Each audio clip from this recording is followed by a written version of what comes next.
Hello there, and welcome to Just Core of Earth, where curiosity slows down, science takes its shoes off at the door, and we wander into the quiet corners of history that most people forget about. Tonight's journey is going to be a little darker than usual, but still gentle, still steady. The kind of story you can lean back with as your thoughts soften. We're going back to a time when Earth had nearly emptied itself of life, when silence carried across oceans, and when the future of every creature, including you and me, balanced on a thin edge.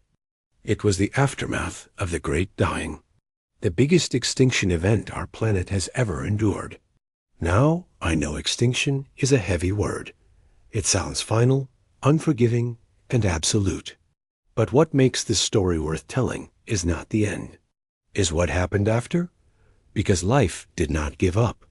It changed. It shrank. It stumbled. It adapted in strange and sometimes awkward ways. And eventually, it reshaped the world into something new. So tonight, instead of staring at the catastrophe itself, we linger in the silence that followed in the millions of years, where life was stripped down to almost nothing, and then had to figure out how to rebuild from the ground up. But before we get too deep into ancient oceans and forests that weren't really forests anymore, I want to pause and ask you something simple. Where are you listening from right now? And what's the weather like outside your window? It's such a small thing, but I always like to imagine the scatter of people across the planet, each in their own little moment, tuning into the same story. Maybe it's night where you are. Maybe it's bright afternoon.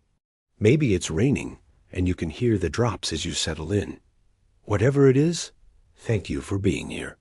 If you find this little corner of calm a nice place to return to, I'd be grateful if you gave the video a like or maybe subscribed. It helps us reach others who might want to slow down and wander with us too. So, with the kettle of curiosity on the stove and no rush at all, let's step quietly into a world most of us can hardly imagine. The time just after the Great Dying, when Earth was raw, battered, and trying to breathe again. Picture this. 252 million years ago, give or take. The Permian period ended not with a whimper, but with a cataclysm. Volcanoes tore open the crust in what's now Siberia, belching fire, smoke, and gases for thousands upon thousands of years. Oceans turned acidic, skies filled with toxic haze, and nearly every familiar form of life vanished. Around 90% of marine species and 70% of land species were gone. Entire forests gone. Coral reefs gone. The insect world, which had thrived for hundreds of millions of years, collapsed too. It was the closest our planet has ever come to being reset, almost scrubbed clean. But the moment I want you to imagine isn't the disaster itself. It's what came after. Imagine waking up in that world. Not as a human, because humans were still hundreds of millions of years in the future, but as one of the few creatures left alive. Imagine stepping into a landscape where trees had fallen silent. Rivers ran sluggish with ash, and the air carried a tang that burned the throat. The soundscape would have been strange, too. Birds didn't exist yet. Insects were almost gone. The usual buzz, chirp, and rustle of life had thinned into something eerily quiet. The earth itself felt heavier, slower, wounded in a way that only time could repair. The Great Dying wasn't a single moment. It was stretched out over thousands of years, maybe even longer, with waves of destruction that ebbed and flowed. That means there was a clean break where one day everything was fine and the next it was empty. Instead, it was a long unspooling of loss. Imagine living through that.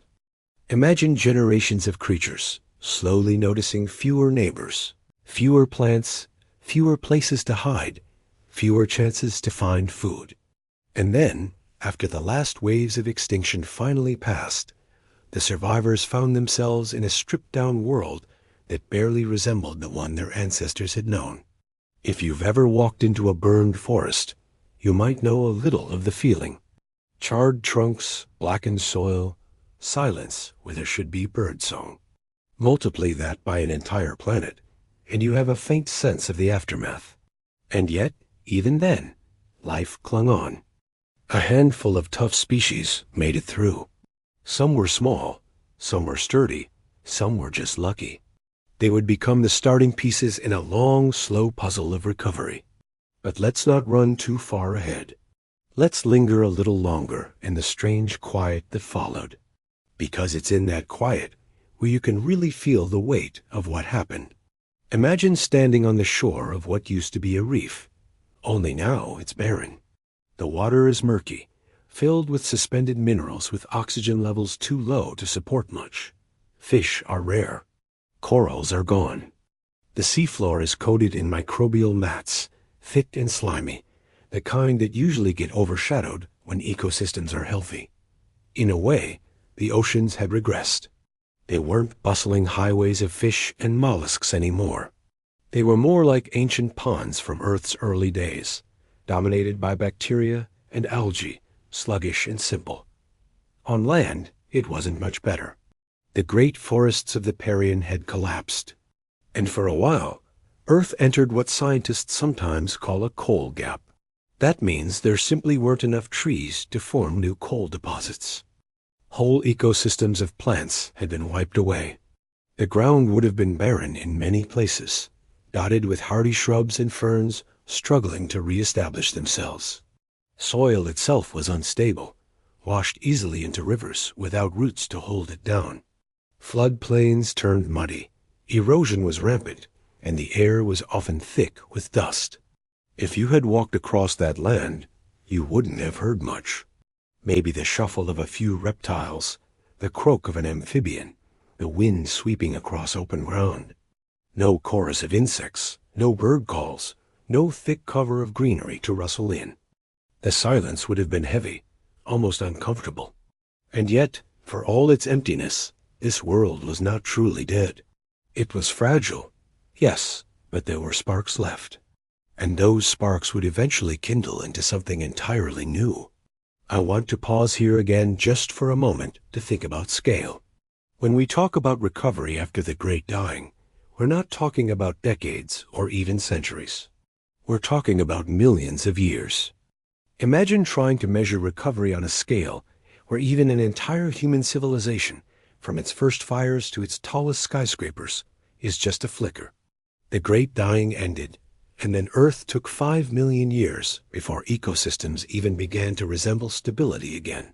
That's 5 million years of stumbling, of trial and error, of collapse and regrowth. And if you zoom in on any tiny piece of that recovery, you'd find lives playing out in the ordinary way. Creatures eating, hiding, reproducing, and dying. But zoomed out, it looks like Earth itself taking deep, shaky breaths after nearly suffocating. Think of how slow that is. If you've ever felt impatient waiting for water to boil, imagine waiting not minutes, but entire epochs for forests to regrow and oceans to clear. That's the tempo we're dealing with. And it's humbling, isn't it?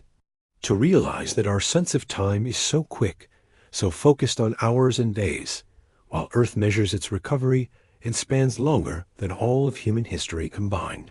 But we'll get into that recovery more as we go along. For now, let's stay with this first picture. The world immediately after the Great Dying. A world of silence, of emptiness, of stubborn survivors clinging on in the margins. It's easy to imagine it as hopeless. But what's fascinating is that it wasn't, because those survivors, those few tough creatures were enough. From that fragile starting point, life would slowly, painfully, and eventually beautifully begin again. If you try to picture what Earth looked like the very day after the Great Dying, you might be tempted to imagine something dramatic, like a movie scene where the credits roll after chaos. But what really followed wasn't a clean moment of silence. It was more like the tail end of a storm that refuses to let go. The skies had been choking with ash and gas for centuries. Volcanoes in Siberia had poured out lava not for a season, not for a human lifetime, but for hundreds of thousands of years. That alone is hard to wrap your mind around. Imagine Mount Vesuvius erupting for as long as humans have been farming. Then multiply that until your brain gives up. That was the scale of destruction. By the time the final bursts of that activity were calming down, the Earth had already changed so thoroughly that there was no familiar balance left. The morning after, if we can call it that, wasn't crisp or refreshing. It was heavy. The air would have felt thick, maybe even poisonous in many places. Carbon dioxide levels were many times higher than anything we've ever experienced as a species. Methane had spilled into the air too, and ozone was weakened, so sunlight would have felt harsher, more punishing. Breathing was difficult for many creatures, and for some, it was impossible. Oxygen had dropped to a fraction of what it had been before. In fact, geologists estimate that oxygen levels might have dipped to about 16% of the atmosphere. If you've ever been short of breath at high altitude, imagine that feeling spread across the entire planet. The land carried scars everywhere. Whole forests had collapsed. Tree roots rotted in the ground, releasing yet more carbon. Coal deposits that had once been forming in lush wetlands simply stopped appearing in the rock record. To modern scientists, that absence is like a blank page in a diary. It tells us there were no great forests weaving carbon into wood anymore. No massive ecosystems of plants building the kind of landscapes that last for ages. Instead, the earth was dotted with patches of hardy survivors. Ferns tried to reclaim bare soil. Scraggly shrubs clung to any patch of ground they could find. But there was no wide canopy, no dense jungles. Without roots to hold the soil, floods stripped away the earth during storms. Rivers swelled with mud and seas filled with silt. Imagine standing on a hillside and watching the rain wash away the ground itself, leaving barren stone where once there had been greenery. That was a common sight. And what of the animals? The ones that survived weren't the great diverse caste that had filled the Parian. Most groups were reduced to a few stragglers. Amphibians still lingered. Some reptiles too, but the rich variety was gone. The world felt emptier, both in number and in kind. There's an eerie loneliness in imagining that. Think about walking through your neighborhood, but finding every house empty, every park silent, every street bare. The structures remain, but the life that gave them meaning is gone. Earth after the great dying was like that. The rocks, rivers, and mountains were still there, but the busy chatter of life was almost entirely absent. The oceans had suffered even more. Acidification had eaten away at shells and corals. Coral reefs, which had been the bustling cities of marine life, were gone, entirely gone. That absence lasted for millions of years. The water itself was strange, often stagnant with little oxygen circulating to the depths. In many places, the seafloor was covered in black sulfuric sediments, giving off a rotten smell if disturbed. Microbes thrived in those conditions. Mats of them covering rocks where fish and invertebrates once swam. If you had dipped your hand in, you would have pulled it out coated in slime. The oceans had lost their sparkle, reduced to soup, where only the simplest and most stubborn creatures could endure. It's worth remembering that not all the survivors were graceful. Some of the animals that pulled through looked almost comical to our eyes, but they had exactly the qualities needed. Toughness, generalist diets, adaptability. Among them was Listoris, a squat tusked reptile that looked something like a pig with a turtle's attitude. Not glamorous, but resilient. Fossils show that in the immediate aftermath, these animals made up as much as 90% of some fossil beds. Imagine a world where nearly every moving thing you see is a variation of the same snub-nosed, barrel-bodied creature trudging through mud. That's what the land was like. The day after extinction wasn't quiet because everything had ended. It was quiet because so little was left. That's a subtle difference. Extinction doesn't erase the earth. It strips it down. It leaves behind pockets of survivors that must make do with less food, harsher air, emptier spaces, and its silence can be louder than any eruption. Imagine listening for birdsong and hearing nothing, waiting for insects to buzz in the grass and realizing there are none. standing at the edge of the sea and seeing only waves rolling onto barren shores. The soundtrack of life had been turned down so low that you could hear the planet itself breathing, shifting, eroding, and waiting. In that silence, the world looked alien. The colors had changed. Without great forests, the landscape wasn't the deep green we're used to. It was pale, brown, gray, with occasional patches of fern spreading like mats over the ground. Skies carried a yellow tint in many regions from lingering haze. Water ran murky and brown with silt. Even the air might have looked different, heavy with dust or mist from evaporating seas. If you had stood there, you might not have recognized it as Earth at all. And yet, this was the same planet just caught in its hardest moment. There's something humbling about imagining that day. Because when we look at fossils and data today, we see the scars, but also the persistence. We know that while so much vanished, some hung on, and their quiet survival became the seedbed for everything that came after. Dinosaurs, mammals, birds, even us were only here, because in that barren world, a few creatures kept walking, eating, burrowing, reproducing. They weren't planning the future. They weren't even aware of how fragile things were. They were just alive. And sometimes that's enough. What fascinates scientists is how uniform the survivors were. After such a massive loss, the diversity of life had collapsed.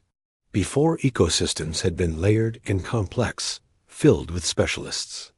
Afterward, it was like the entire cast of a play had been replaced by understudies reading from the same page. Simple food webs dominated. Fewer predators, fewer prey, more generalists. It's as if nature had pressed the reset button, and the first attempt at rebuilding was crude and unpolished. That's what the day after extinction felt like. The beginning of a long rehearsal for a play that wouldn't be ready for millions of years. If you try to put yourself there, it's worth asking, what would it feel like to be alive then? For a creature like Lissaurus, life was probably exhausting. Heat was intense, food was scarce, competition was fierce. Many would not survive long. For amphibians, the waters they depended on were unstable, sometimes drying, sometimes poisonous, even for microbes, which seemed to flourish. Conditions swung wildly. The earth itself seemed restless with climates flipping back and forth. One season might scorch, the next might flood. Imagine living without the comfort of predictability, without any rhythm you could count on. That was daily life after the great dying. And yet, in the cracks of that hardship, resilience grew. Some creatures found ways to burrow into the ground, escaping the harshest heat. Some shifted diets, nibbling on whatever remained. Plants learned to spread quickly, reclaiming barren soil before it washed away. Even microbes innovated, creating new chemical cycles that slowly helped balance the seas again. All of this was happening quietly, invisibly, day after day, year after year. While the world still looked empty, the silence of that day wasn't truly empty. It was full of invisible labor, life testing the limits of what it could do. From our perspective, looking back, we can see that day as the pivot between an old Earth and a new one.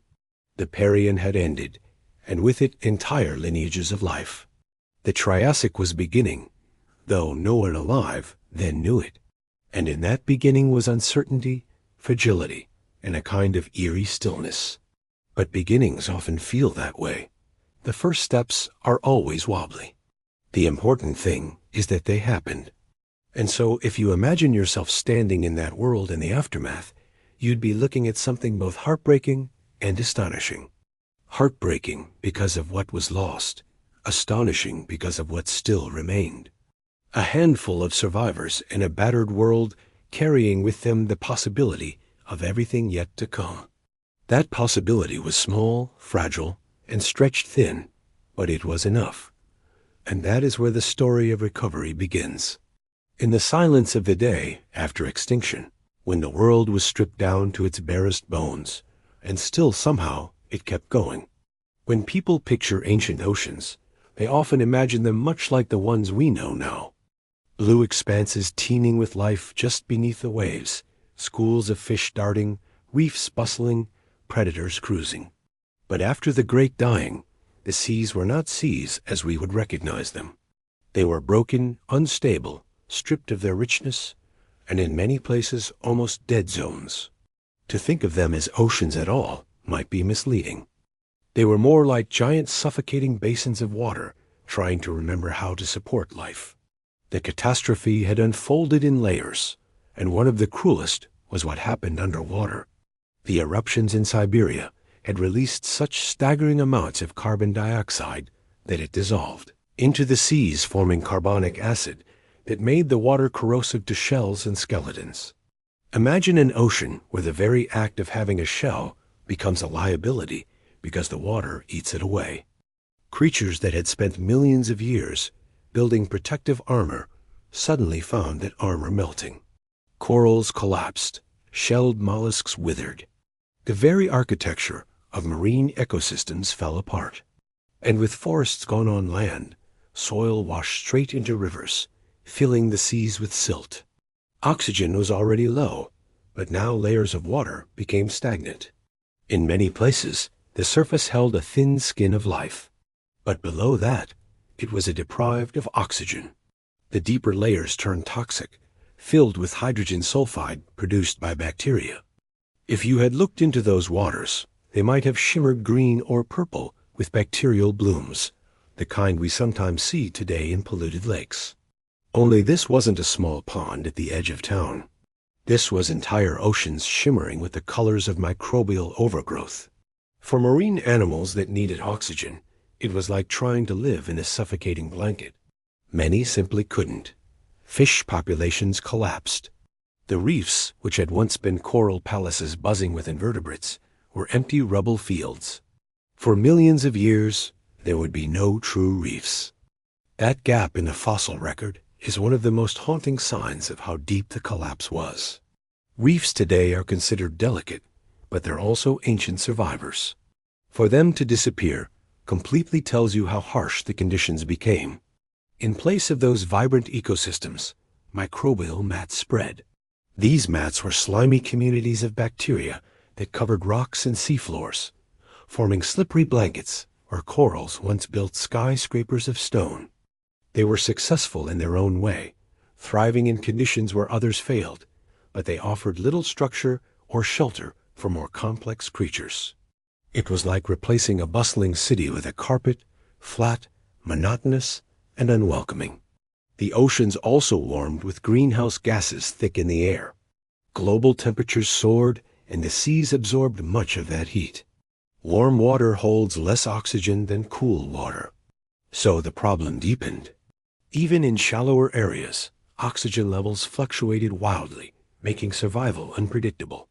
If you were a fish or an invertebrate, you might find a pocket of livable water one week, only to find it unbreathable the next. Entire populations could blink out between generations, not because predators ate them, but because the chemistry of the water itself betrayed them. When scientists study rocks from that period, they find signs of these unstable conditions. Layers of black shale rich in carbon tell the story of low oxygen seas where organic material piled up without breaking down.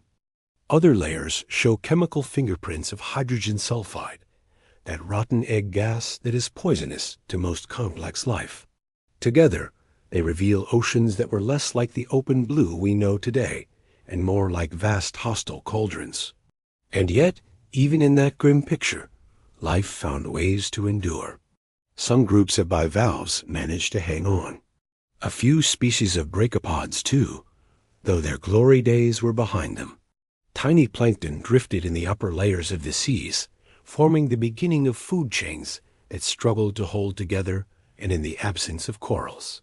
Other reef-like structures slowly began to form from sponges and microbial communities, though they were crude and patchy compared to what had come before. It's easy to think of this as hopeless, but from another perspective, it was a reset.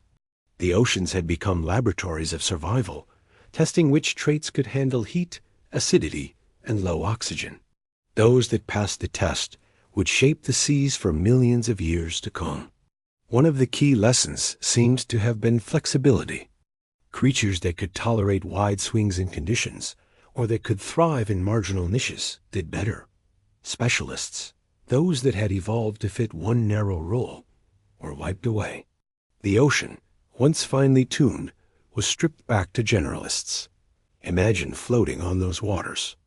The surface might look calm, reflecting the sun just as it does today. But beneath the layers would tell a different story. Shallow zones clouded with algae, deeper zones thick with purple and green sulfur bacteria. Beyond that, black stagnant water where almost nothing could survive. In some regions, whole columns of water may have been poisonous from top to bottom. And yet, even in that chaos, plankton swirled, crustaceans clung on, and survivors swam sluggishly through the thin band of water where conditions allowed. Over time, these survivors began to spread.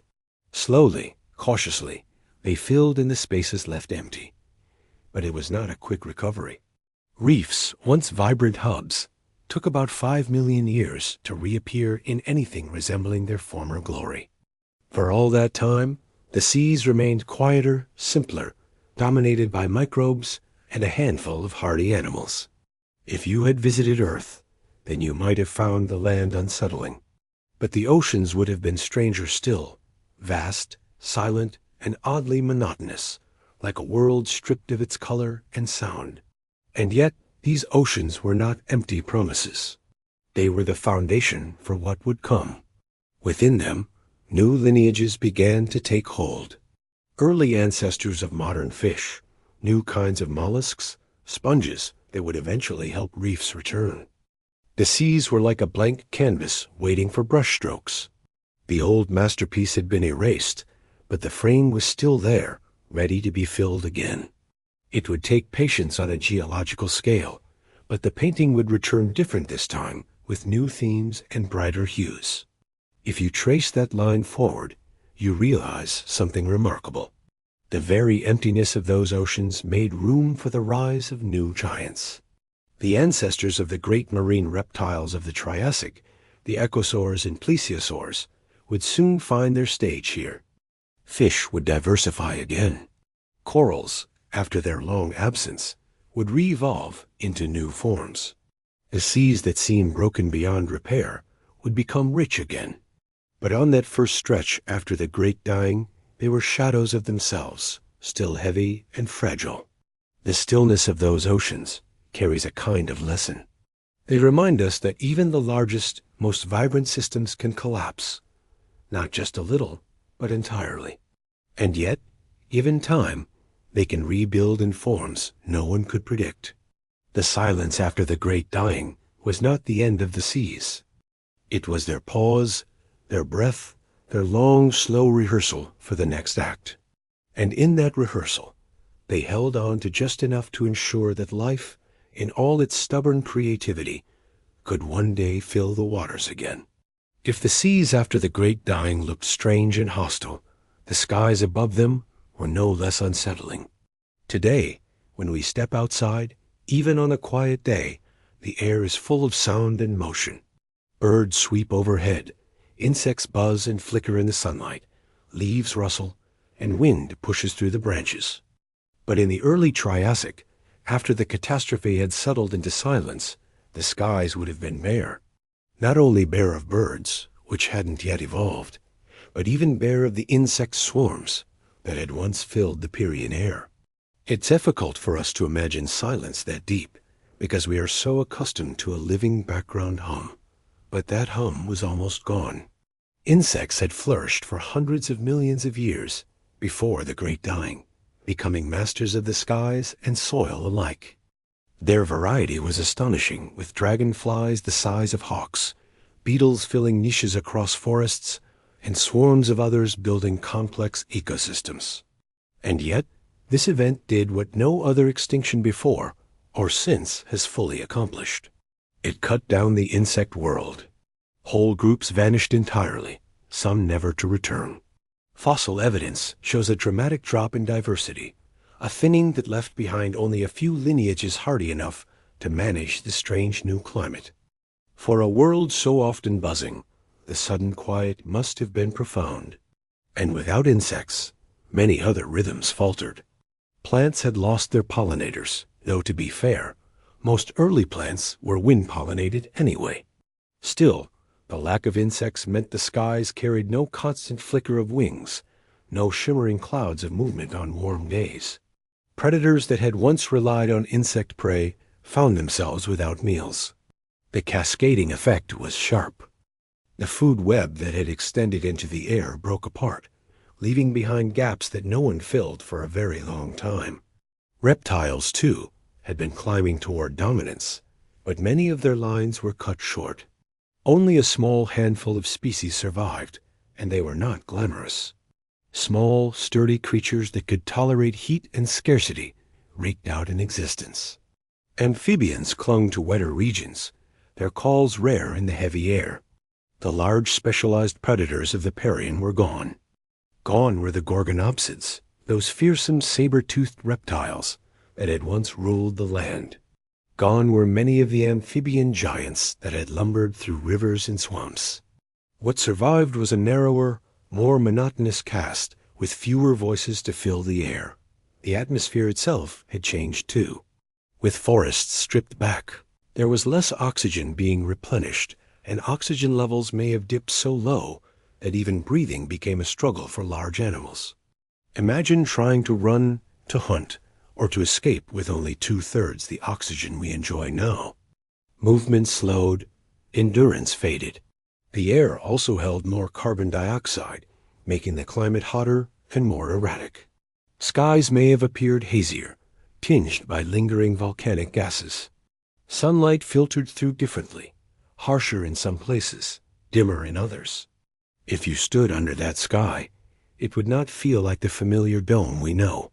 It would feel heavier, less welcoming. The vanishing of creatures that had filled the air left Earth oddly muted.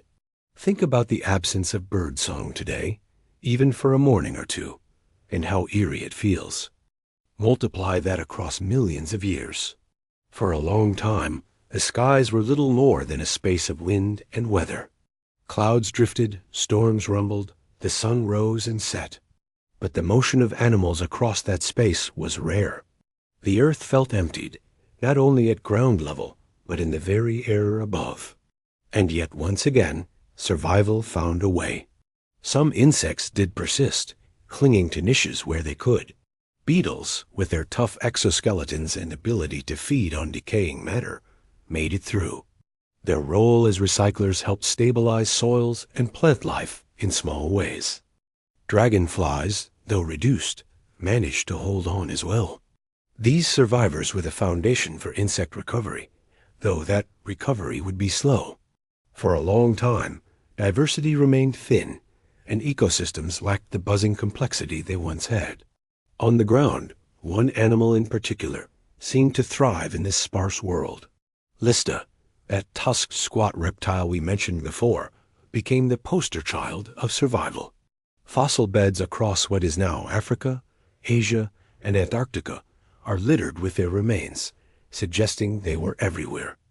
Imagine looking out across a dusty plain and seeing herds of them, trudging together in search of food, their pig-like bodies moving steadily under the hot sun. They were not beautiful in the way we might imagine prehistoric animals, but they were abundant, and abundance in that time was rare. Other survivors included small early relatives of what would one day become mammals, though at this stage they were modest, almost rodent-like in appearance, and rarely dominant. Amphibians held on to swampy refugees where water still allowed them to breathe and breed. The skies remained empty, but the ground was at least dotted with these stubborn remnants. The emptiness of the skies also meant predators could no longer swoop or stalk from above. The aerial perspective of hunting had vanished. Survival was a ground game played out in the mud, dust, and shallow waters. This shift reshaped the way ecosystems worked, forcing animals to adapt to new strategies. For millions of years, the skies remained a backdrop rather than an active part of life. Thinking about it now, it's striking to realize how much the sounds of a world shape its feeling. We rarely notice the constant noise of life until it's gone. The hum of insects, the corps of birds, a distant flutter of wings. These are the signs of a living earth. Remove them, and what's left feels uncanny, almost dreamlike. That was the reality after the Great Dying. Earth was not only quieter, but emptier in dimensions we take for granted. The air itself felt uninhabited, and yet within that emptiness there was room.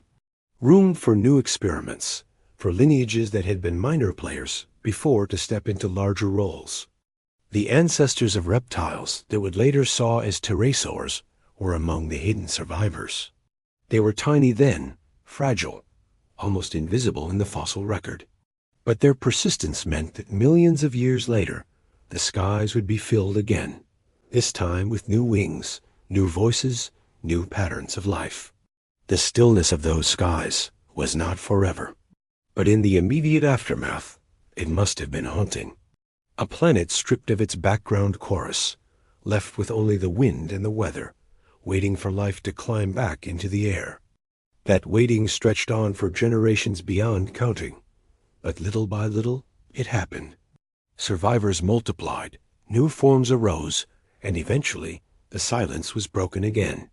The air we breathe today is so ordinary, we almost never think about it. Every breath fills our lungs with the same quiet mixture. Mostly nitrogen, a steady portion of oxygen, a thin slice of carbon dioxide, plus a scattering of trace gases that hardly cross our minds. It feels dependable, invisible, and safe. But in the shadow of the Great Dying, the air was anything but safe. It carried weight, heat, poison, and dust. Breathing was no longer just a passive act of living. It was a constant negotiation with an atmosphere in chaos. The eruptions in Siberia had been relentless, flooding the skies with carbon dioxide for hundreds of thousands of years. That gas, usually part of Earth's natural balance, had built up in amounts far beyond what life was used to. Imagine an invisible blanket thrown over the entire planet, trapping heat, thickening the air, and driving global temperatures upward. That blanket pressed down on every creature, turning daily life into a struggle against overheating and suffocation. Alongside carbon dioxide came sulfur gases. When those volcanoes tore open the crust, they belched sulfur dioxide into the skies. Mixed with water, it formed acid rain that fell across the land and into the seas. Forests that were already weakened by heat and drought were burned by rain that ate at leaves and soil. Rivers ran sour. Lakes turned harsh. The cycle of water, which should have refreshed the world, instead deepened its wounds. And then there was the methane. As the planet heated, frozen deposits of methane in the oceans began to release, pouring another greenhouse gas into the air. Methane is far more potent than carbon dioxide at trapping heat, and its sudden release would have pushed the climate into overdrive. The planet had already been warming, but with methane added to the mix, the thermostat went wild. Temperatures soared to levels Earth has rarely seen, baking the land and leaving oceans simmering. For animals trying to breathe, the problem wasn't only heat, but oxygen. During the Permian, oxygen levels had been fairly generous. But in the early Triassic, after the Great Dying, they dropped sharply, falling to around 16% of the atmosphere. To put that in perspective, at sea level today, we breathe 21% oxygen. Drop that to 16, and it feels like standing on a mountain several thousand m high. For large animals, every movement takes effort. Running is exhausting. Hunting becomes risky. Escaping predators drains energy faster than it can be regained. Life slows down, not out of choice, but out of necessity. And the atmosphere carried something else, too. Something that touched every corner of daily existence. Particulates, ash and dust from eruptions, circled the planet, sometimes blocking sunlight, sometimes letting it blaze through unfiltered. In the immediate aftermath of eruptions, skies might have dimmed, cooling the surface for years at a time. But once the haze settled, greenhouse gases dominated and heat surged back with greater force. The climate flipped between extremes, a seesaw of cooling and heating, both destructive in their own way. What would it have felt like to live under such a sky? Imagine stepping outside and finding the air hotter than it should be, carrying a sharp edge of sulfur that stings your nose and throat. Clouds pass overhead, but drop rain that burns rather than refreshes. The horizon shimmers not with the clean blue we know, but with a dusty, hazy glare. Sunlight feels closer, harsher, because the protective ozone above has thinned. Ultraviolet radiation pours down, burning leaves, stressing animals, and sterilizing soils.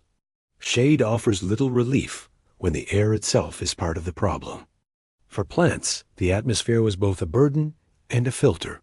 Acid rain damaged leaves and stripped nutrients from the soil. High carbon dioxide levels, which in theory might promote plant growth, were countered by heat and drought at withered seedlings before they could take root. Forests that had once stretched for miles were reduced to patches of ferns and shrubs. The air carried more carbon, but gave back less oxygen, a lopsided balance that made every breath harder for the animals that remained. For the seas, the atmosphere was a direct pipeline of harm.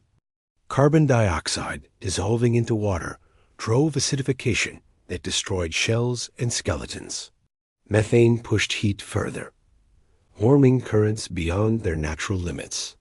And low oxygen in the air mirrored low oxygen in the water, creating vast dead zones where little could survive. The atmosphere and the oceans were not separate worlds. They were locked in a feedback loop, each worsening the other, each stripping away more of what life needed. Fossil evidence gives us hints of how extreme this was. Layers of rock from this period show chemical signatures of wildly fluctuating climates. Some layers suggest short bursts of cooling where ash blocked the sun. Others reveal long stretches of searing heat where greenhouse gases dominated. The overall pattern is chaos, not stability. For life, that meant unpredictability. Creatures couldn't adapt to one steady state. They had to endure constant swings. One generation might grow up in slightly cooler, hazier skies, only for their offspring to face blistering heat under a thinner ozone layer. There was no rhythm, no reliability. And yet, even in this hostile air, survival persisted. Small burrowing animals escaped the worst heat by sheltering underground. Some amphibians retreated to shaded swamps where water buffered the temperature swings. Microbes thrived in places where oxygen was scarce, turning the very chemistry of the air and soil into energy. Plants, though weakened, managed to cling to life in scattered patches, spreading spores that drifted on wind still strong enough to carry them across empty landscapes. Every breath might have been a challenge, but every successful breath carried life one step further. One of the strangest aspects of this chaotic atmosphere is how long it lingered. Recovery wasn't quick. The planet systems had been thrown so far out of balance that millions of years passed before the air resembled anything stable again. During that time, oxygen crept back slowly. Carbon dioxide levels declined inch by inch, and the ozone layer patched itself only gradually. Generation after generation of creatures lived and died in conditions we would find unlivable, slowly adjusting, slowly adapting, until the balance began to return. It's tempting to imagine that after the great dying ended, the earth immediately began healing like a wound closing once the injury has stopped. But the atmosphere tells a different story. The wound didn't close quickly. It festered. It lingered. It shifted back and forth between fever and chill. Only with time, enormous stretches of it, did the fever break. When you think about it like that, the atmosphere becomes a character in the story, not just a backdrop. It wasn't a passive sky. It was an active force shaping what lived, what died, and what directions evolution could take. It determined where plants could grow, how animals could move, and what kinds of bodies could endure. It was a filter, a gatekeeper, harsh, but not entirely unyielding. Through it, the survivors of the great dying past changed and emerged, ready to see the next phase of life. And if you pause to think about your own breathing right now, the quiet in and out that you hardly notice, it's strange to remember how fragile that rhythm can be. Today, we take in air rich with oxygen, cooled by a balanced climate, filtered by forests and oceans working together. But for millions of years after the great dying, every breath was a harder negotiation. And yet somehow enough of those negotiations succeeded to keep the story of life going. If the air after the great dying carried weight and poison, the land below it looked hollow. Forests that had stretched for miles were gone. What had once been green and shaded and filled with sound was replaced by a quieter, paler world. The earth had lost its canopy, and without that canopy, everything felt exposed. For most of the Lake Parian, forests had been thick and diverse.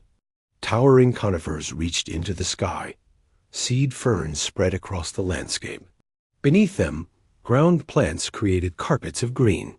These forests weren't just scenery. They were engines of life. Their roots stabilized soil. Their leaves fed animals and insects. Their canopies shaded streams. And their fallen wood built habitats for countless others. They were the lungs and scaffolding of ecosystems. When they collapsed, the structure of life collapsed with them. Coal tells the story clearly. For hundreds of millions of years, forests had been building coal seams, layer after layer of compressed plant matter. But in the rock record, there's a sharp gap that follows the great dying. For millions of years, coal simply doesn't appear. No new forests were growing dense enough or stable enough to leave behind thick deposits. That absence is called the coal gap, and it's one of the clearest fingerprints of just how devastating the loss of plant life was. The earth itself stopped recording forests in stone. On the ground, the absence of forest reshaped everything. Without roots to hold soil, erosion ran rampant. Rain stripped hillsides bare, carrying mud and sand into rivers. Floods became more destructive, carving away land that would once have been protected by vegetation. Rivers swelled with silt and deltas choked on mud. The cycle of land and water, which had been stabilized by trees, broke down. The land itself seemed to unravel. For the animals that remained, this meant less shelter and less food. Forests had been hiding places, hunting grounds and pantries all at once. Without them, creatures were forced into open spaces exposed to heat and predators alike. Shade was rare, making the already harsh climate even harder to endure. Amphibians struggled without damp forest floors. Reptiles trudged across open ground with little cover. The rhythm of life that had once moved through shaded groves now shuffled awkwardly across barren plains. The silence of these landscapes must have been profound. Today, even in small patches of forest, you can hear the constant layering of sound, leaves stirring, insects buzzing, birds calling, branches creaking. Strip that away and the quiet becomes heavy. Wind still moved. Storms still rolled in, but the living soundtrack had thinned to almost nothing. Imagine walking across what should have been a forest and hearing only the crunch of your own footsteps. Yet, even in that emptiness, survivors clung on. Ferns were among the first to return. They spread quickly across disturbed ground, covering barren soil with green mats. They didn't form towering forests, but they were enough to hold the earth together in small patches. Other hardy plants managed to persist too. Shrubs, low conifers, scattered seed ferns. They were scrappy, not majestic, but they filled gaps where they could. The pattern of plant life after the great dying was patchy and uneven. Instead of continuous forests, the land was dotted with fragments, pockets of green, surrounded by vast stretches of bare ground. Animals would have moved from patch to patch, searching for food and shelter. It was a fragmented existence, fragile and temporary, but it was still life. Fossil spores tell us much about this recovery. In the rock record, Spores appear in abundance after the extinction, especially from ferns. That makes sense. Ferns reproduce quickly and spread widely, sending their spores drifting on the wind. They're opportunists able to colonize empty ground faster than trees. Their sudden dominance was like a green bandage over the raw earth. For a while, much of the world may have been covered not by forests, but by vast fields of ferns, low and uniform, stretching where trees had once stood tall. The loss of forests also meant a collapse of complexity. Forests create layers, canopy, understory, ground cover, each with its own niches for animals and insects. Without that structure, the diversity of habitats shrank. Life became simpler, flatter, less varied. Food chains shortened. Ecosystems that had been intricate webs became thin strands. The land felt emptier, not just in sight, but in function. And still slowly, resilience showed itself. In time, conifers began to return, spreading into areas where ferns had stabilized the soil. Shrubs grew taller and seed plants reappeared. These weren't the same forest that had existed before. They were new assemblages built from survivors, newcomers. They lacked the scale of the old growth, but they laid the groundwork for recovery. The earth was relearning how to be green. What's remarkable is how long this took. The coal gap lasted about 10 million years. That means entire lineages of animals lived and died in a world without true forests. Generations upon generations never knew the deep shade of towering trees. For them, the open, scrubby landscape was normal. The memory of forests belonged only to fossils, not to the living.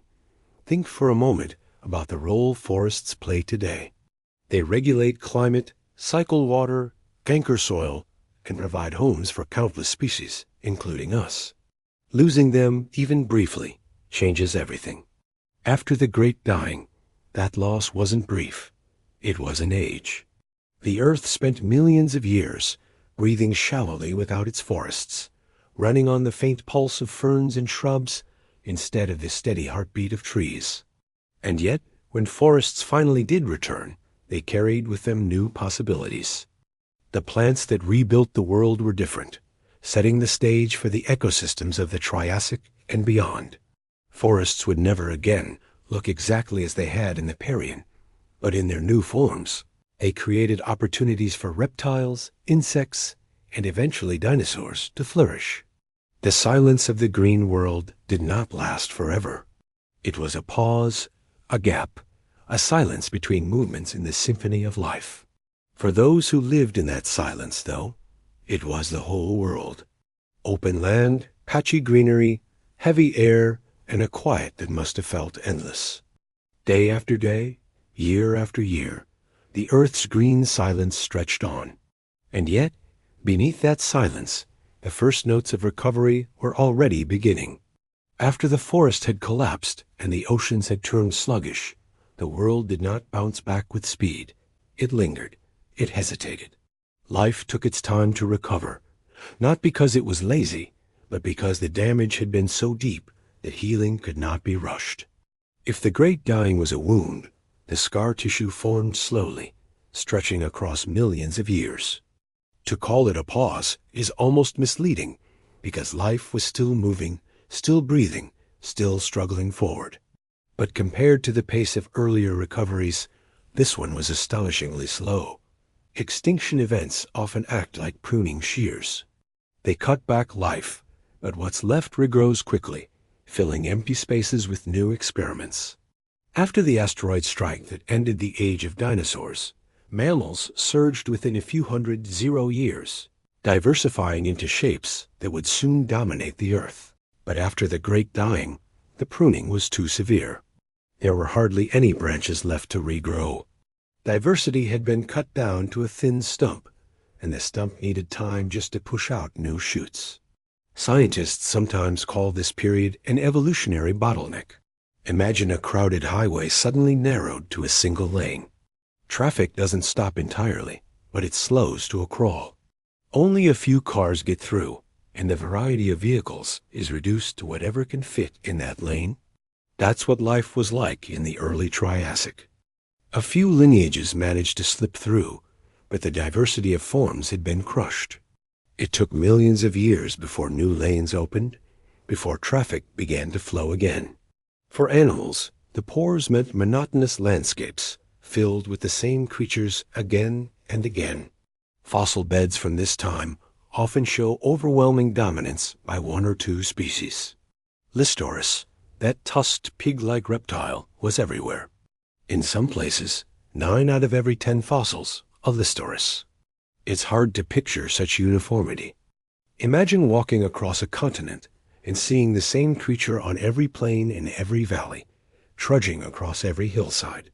That sameness is a sign of how little variety there was. Ecosystems weren't balanced.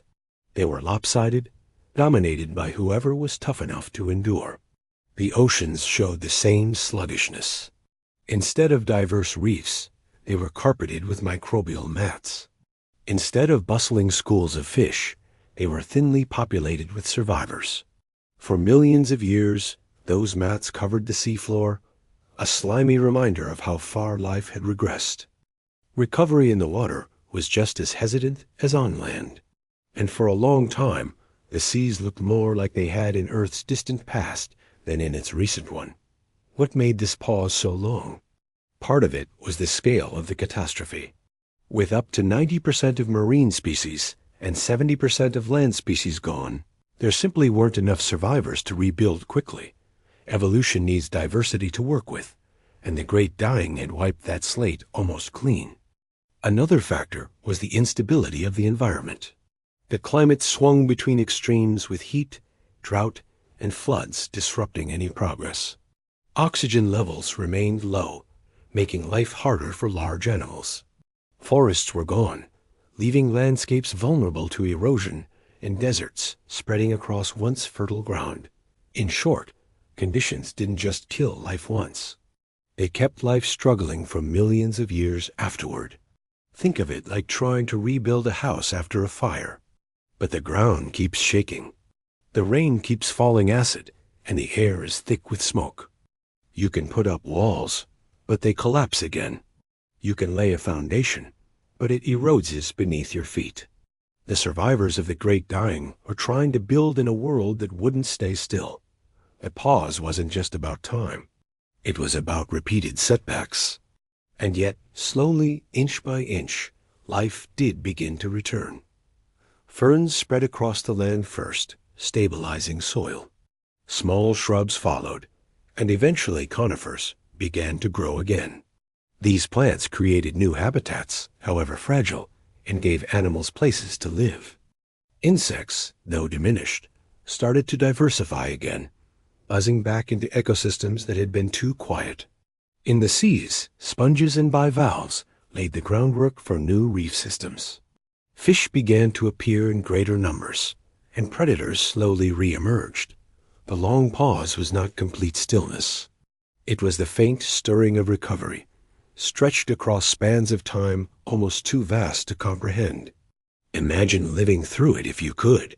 From the perspective of a single animal, the world probably felt normal. A Listoris grazing on ferns wouldn't know that its species dominated an unusually empty landscape. It would simply live, eat, reproduce, and die, never aware of the larger picture. The pause wasn't obvious to those living it. It was only obvious in hindsight when we look back across millions of years and see how long it took for diversity to return. To the creatures themselves, life went on as best it could. Fossils from this period often show signs of stress. Growth rings in bones are irregular, suggesting animals struggled with changing conditions. Plants left patchy records with bursts of spores indicating sudden expansions, followed by setbacks. It's as if the earth kept trying to restart only to stall again and again. But eventually, persistence won out. The pause, long as it was, did not last forever. What's striking is how this slow recovery shaped the future. Because life had been narrowed through such a tight bottleneck, the lineages that survived had outsized influence on what came next. Reptiles, for example, managed to pull through, and in the absence of competition, they spread into new roles. From those modest survivors came the ancestors of dinosaurs, pterosaurs, and crocodiles. Early relatives of mammals survived, too. Small and unremarkable at first, but laying the groundwork for the mammals that would one day follow. The long pause was frustratingly slow, but it created the conditions for entirely new worlds of life. The coal gap, the insect collapse, the microbial seas. All of these signs remind us how deep the pause really was. It wasn't just a quiet moment. It was a reset that stretched across an entire era. 5 million years passed before reefs reappeared. 10 million years before forests returned to something resembling their former strength. For comparison, all of human history from the first cities to today fits into just a sliver of that time. The pause after the Great Dying was not just long. It was almost unimaginable. And yet the pause is part of the story. Without it, the recovery might have looked very different. Without that bottleneck, dinosaurs might never have risen. Mammals might not have had their chance. The world that emerged after the pause was new, distinct from the Parian that came before. It was not a simple restoration. It was a reinvention. From our vantage point, the long pause is easy to see as empty space on a timeline, a lull between one age and another. But if you listen closely, it's full of quiet persistence. The shuffle of listsaurus herds, the spread of ferns across barren ground, the slow, patient work of microbes in the seas. None of it looked dramatic at the time, but together it carried life through the hardest trial it had ever faced. The pause was not silence. It was survival stretched thin, waiting for its chance to expand again. When we talk about survival after something as immense as the Great Dying, it's easy to picture the bigger animals, the tusked reptiles trudging across open plains, or the amphibians clinging to shrinking pools. But in truth, much of the story belongs to the tiny survivors, the creatures most of us would overlook if we could somehow walk through that world. They were small in body, but their role in keeping life alive was enormous. Sometimes the quietest lives are the ones that hold everything together. Consider the insects. They'd taken a massive blow, far worse than in any other extinction event. Whole groups disappeared, some never to return. But not all were lost.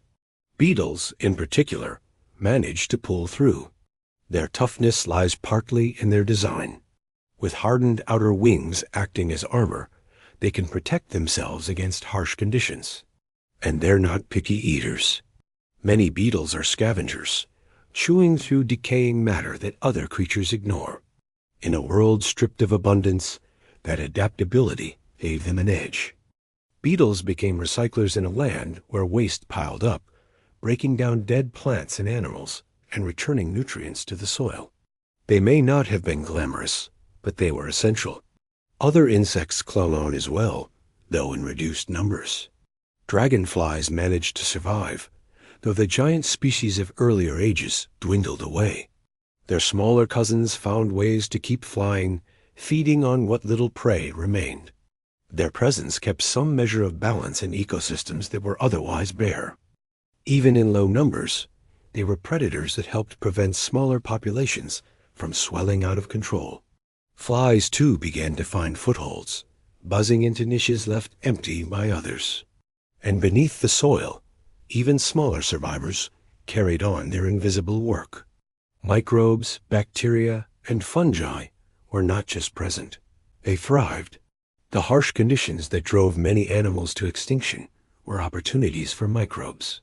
In the oxygen-starved seas, bacteria that could handle sulfur and methane spread widely, forming colorful mats across seafloors and shorelines.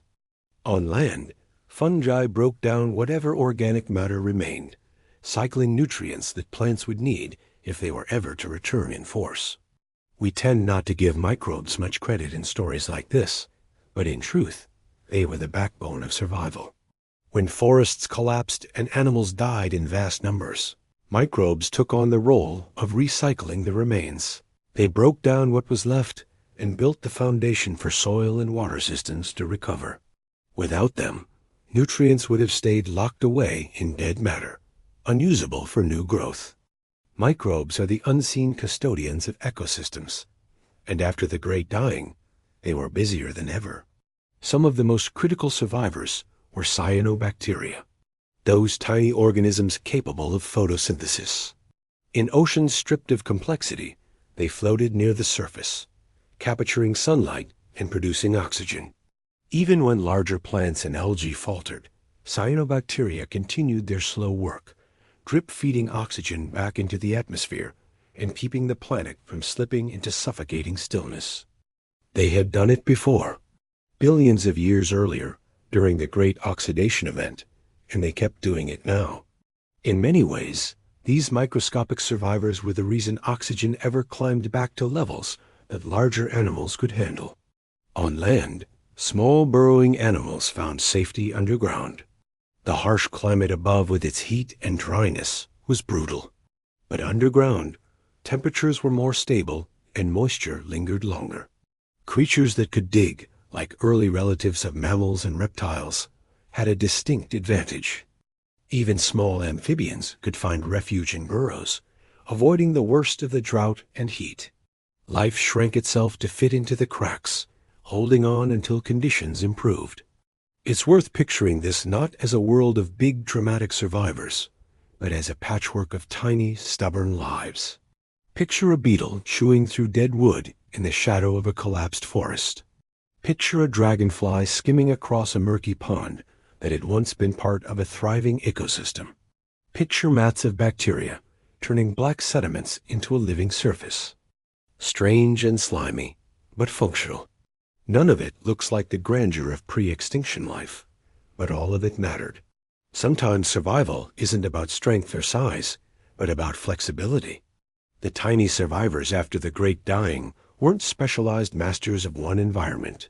They were generalists, able to shift diets, tolerate stress, or hide in places others couldn't. That's a pattern we see again and again in mass extinctions. Specialists vanish while generalists pull through. The beetles, the microbes, the borrowers, they were the generalists of their age. For millions of years, the fossil record shows little bursts of these small lives scattered across barren landscapes and stagnant seas. It's not an impressive record if you're looking for diversity, but it's a remarkable one if you think about persistence against odds that wiped away 90% of their neighbors. These creatures endured. They didn't thrive in the sense of abundance, but they held on long enough for new opportunities to open. And eventually, those tiny survivors became the ancestors of much larger stories. The insects that clung on would diversify again, eventually filling skies with buzzing and fluttering life. The small reptile-like burrowers would evolve into lineages that gave rise to mammals. The microbes that kept cycling nutrients would ensure that plants could return, building the green scaffolding of ecosystems once more. What looks small in the moment can prove monumental in the long run. The image of the post-extinction Earth then isn't just one of emptiness. It's one of resilience written small. Every patch of moss-like growth, every scuttling beetle, every bacterial film was a sign that life, while diminished, was still working.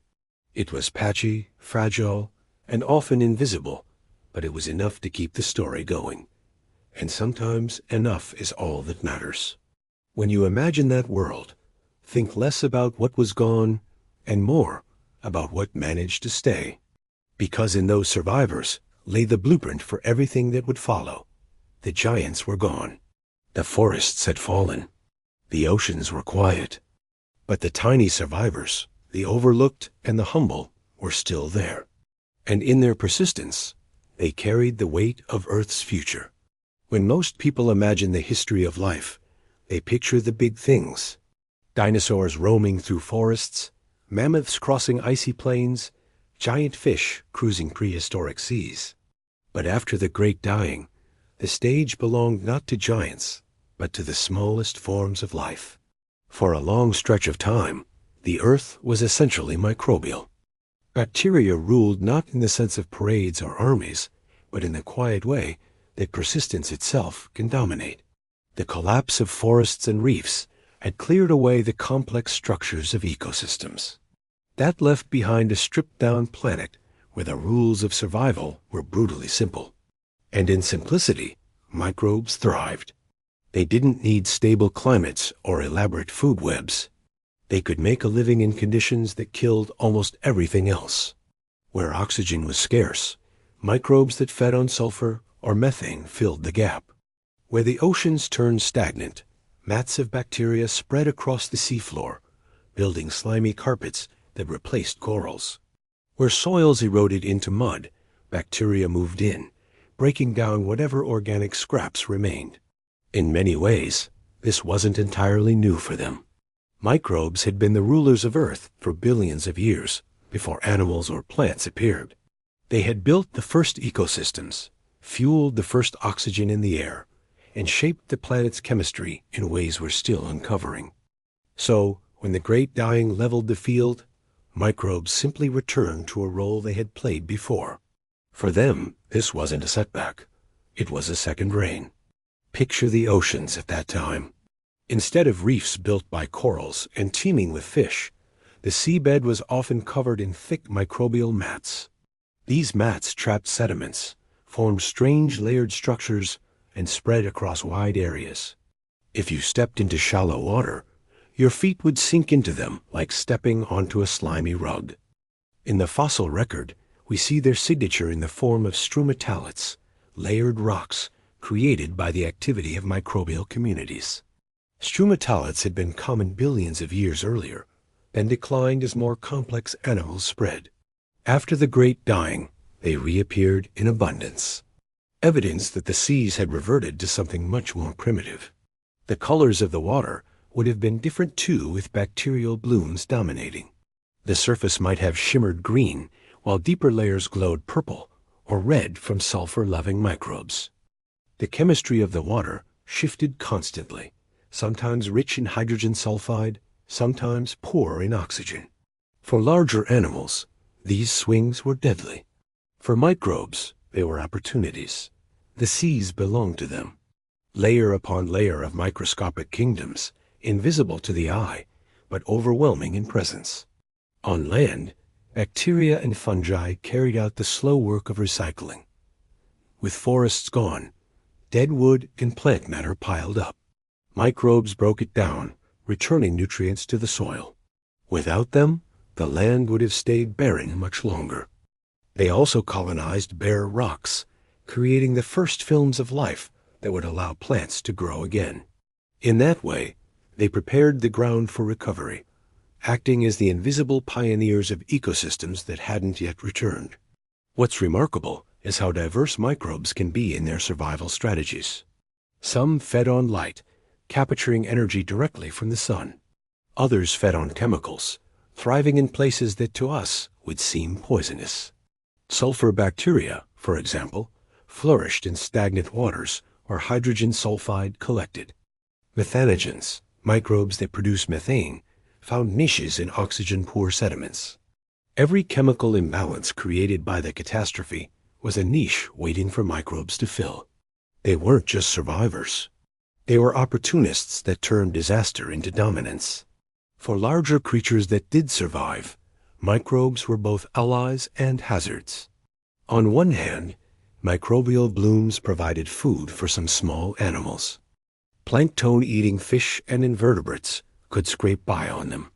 On the other hand, toxic blooms could suffocate or poison waters, creating dead zones where nothing else could live. Entire stretches of ocean alternated between being slimy soup and barren wastelands, depending on which microbes were in charge. The microbial world was both foundation and obstacle. It's important to remember that microbial Earth didn't mean lifeless Earth. Quite the opposite. Life was everywhere, just not in forms we would notice at a glance. Billions upon billions of bacteria covered surfaces swam in droplets and layered in sediments. The Earth was still alive, but its aliveness had shrunk to the smallest scale. To an outside observer, it might have looked quiet. But beneath that quiet was furious activity, cells dividing, chemical reactions buzzing, invisible kingdoms carrying on without pause. From a long view, this microbial reign was more than a stopgap. It was a stabilizer. While animals and plants struggled to recover, microbes kept Earth's systems turning. They recycled carbon, cycled sulfur, generated oxygen, and built the groundwork for higher life to return. It's easy to think of them as simple, but in truth, they were running the planet. The pause in visible complexity was a surge in microscopic dominance. The fossil record gives us small but telling clues of this dominance. Stromatolites, once nearly extinct, became common again. Black shells rich in organic matter tell us that microbial blooms were widespread in stagnant seas. Chemical signatures in rocks show cycles of sulfur and methane controlled by microbial activity. It's as if the fingerprints of bacteria are written across the stone, recording a time when they were the engineers of Earth's systems. And eventually, as conditions stabilized, their influence paved the way for others. The oxygen produced by photosynthetic microbes slowly crept upward, allowing large animals to return. The soils enriched by decomposers gave plants a foothold. The layered mats in the oceans created habitats where new communities could form. When forests and reefs finally reappeared, it was only because microbes had held the planet together long enough for that recovery to be possible. When you picture that time, don't imagine emptiness. Imagine a world buzzing at a scale too small for us to see. Imagine every drop of water, every patch of soil, every grain of sediment alive with countless cells, each carrying out the basic work of survival. Imagine seas glowing purple with bacterial blooms, shorelines slippery with mats, rocks coated in thin films of green. It wasn't a world we would find beautiful, but it was a world that endured. And endurance is what mattered. The great dying had nearly erased complexity, but it couldn't erase persistence. Microbes had been here before, in times when Earth was far harsher than even this. They had survived ice ages that froze the planet and heat waves that scorched it. To them, the great dying was just another test. And like every test before, they passed. Their reign would not last forever. Eventually, animals and plants would reclaim dominance. Forests would rise again, reefs would return, and dinosaurs would walk across green landscapes under skies filled with new kinds of life. But none of that could have happened without the microbial age in between, the long stretch of time when bacteria ruled the world. It wasn't glamorous, but it was necessary. It was the quiet bridge between collapse and recovery, carried on the backs of cells too small to see, but too important to ignore. After the long silence of microbial seas, the oceans began to change again. Slowly, cautiously, life started to push beyond mats of bacteria and into forms we would recognize as animals. The process was not quick. For millions of years after the Great Dying, the oceans were fragile, unstable, and still prone to collapse. But inch by inch, the waters that had been stripped bare began to host new players. Out of emptiness came the beginnings of rebirth. At first, the comeback was uneven. In some places, microbial mats still ruled, slimy layers covering rocks and shallows. But here and there, small animals began to creep back. Bivalves, the ancestors of clams and mussels, found ways to survive in these difficult seas. Their ability to live in muddy, low-oxygen conditions gave them an advantage. They settled into sediments, filtering whatever food particles drifted by. They weren't glamorous, but they were sturdy. And in the long run, sturdiness mattered more than spectacle. Sponges also returned, quietly reclaiming their role as filter feeders.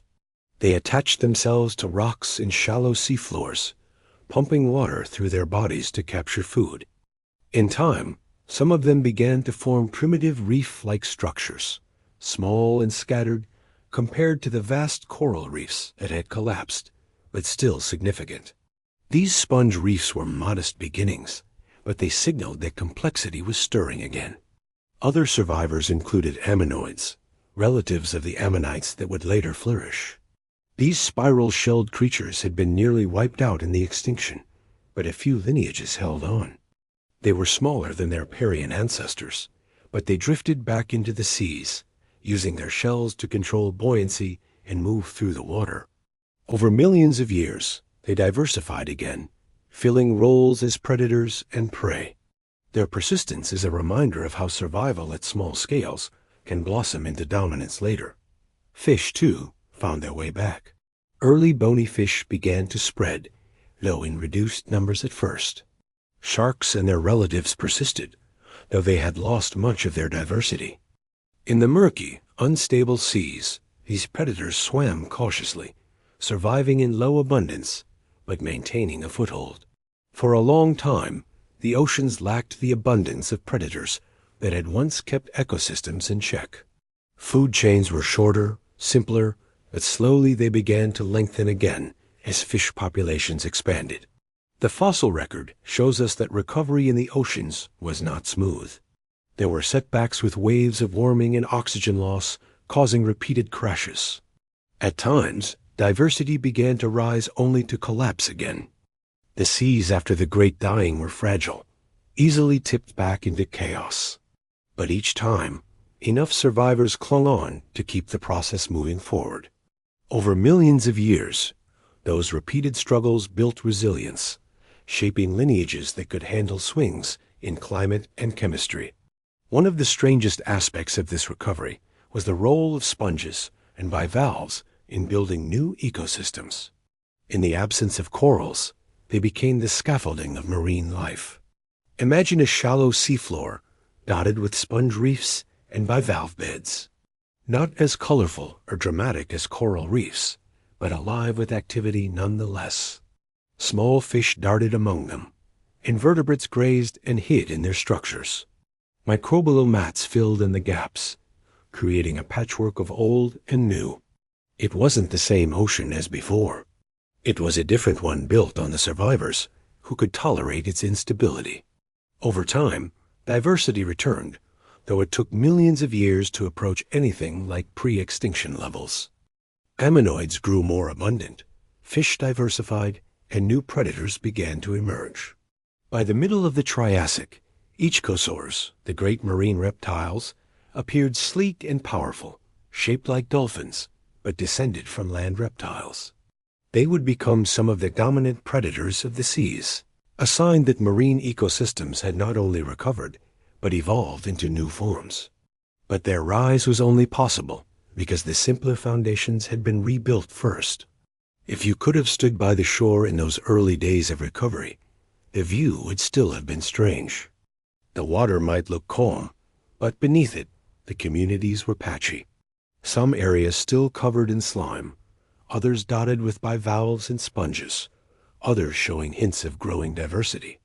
The sound of waves would be the same, but the life beneath them was still tentative, still fragile, still feeling out its place in a world that had nearly ended. And yet there's something remarkable about that fragility. It shows us that recovery isn't a straight line, but a process of trial and error. The oceans after the Great Dying were experiments running in every direction.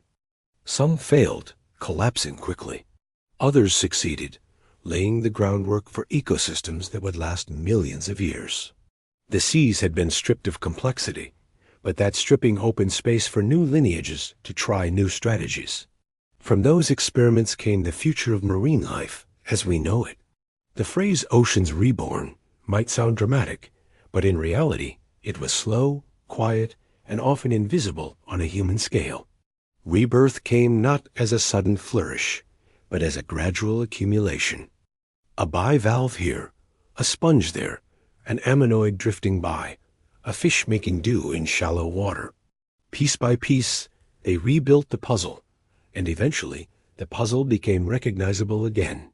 Not identical to what had been lost, but alive in its own right.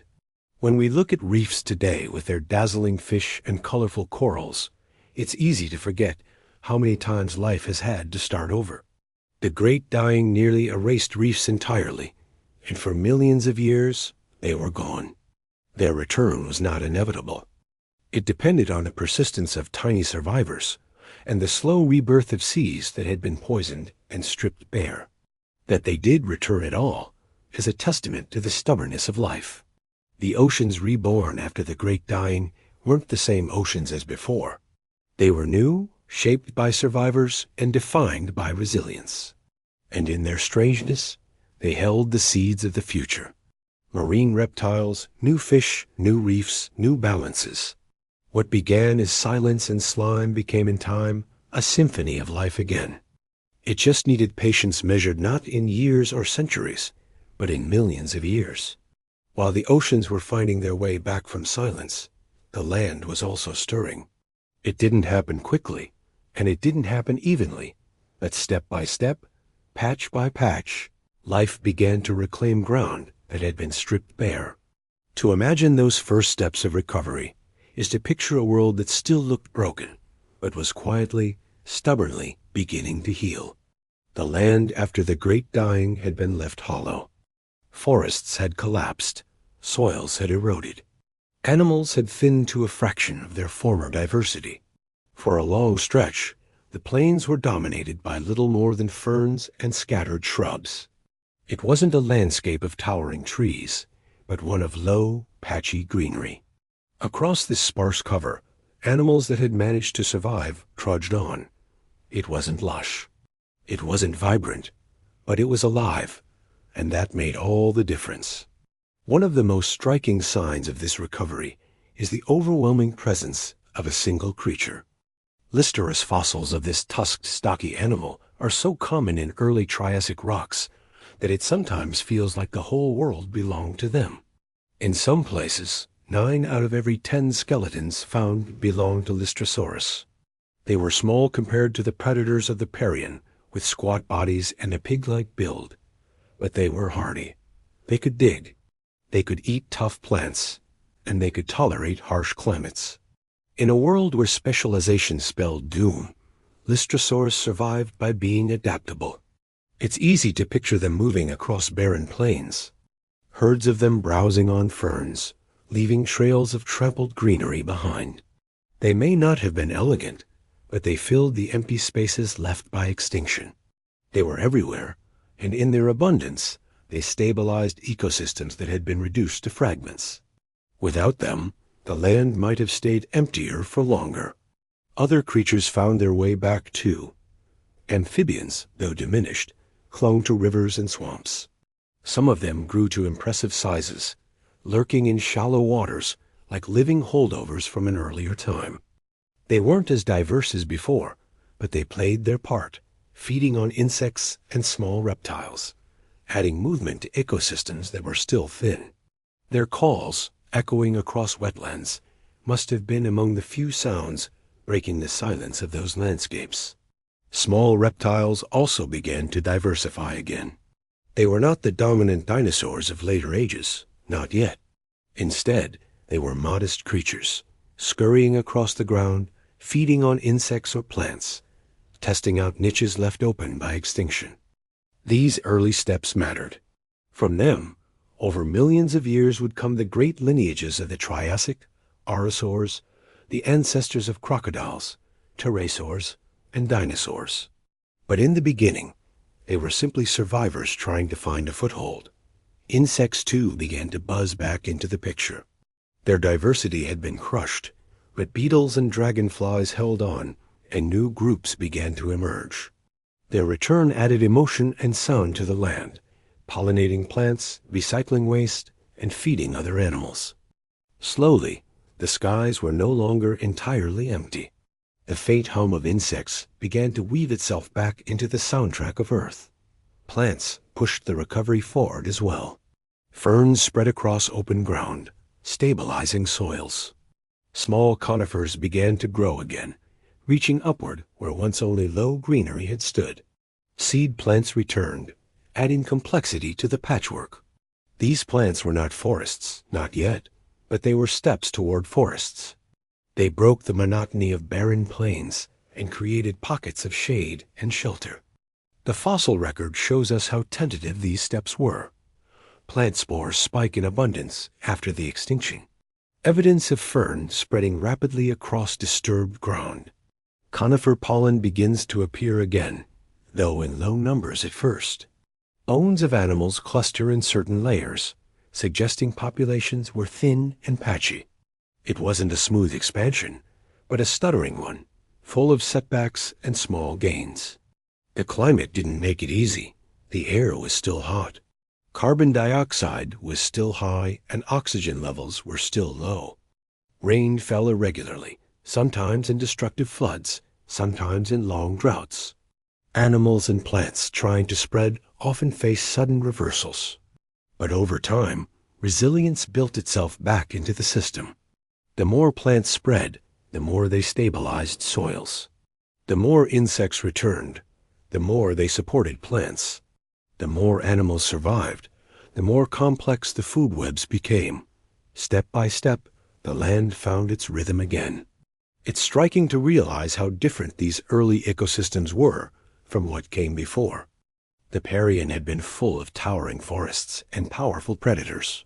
The early Triassic was simpler, quieter, more uniform. Instead of intricate webs, there were short chains.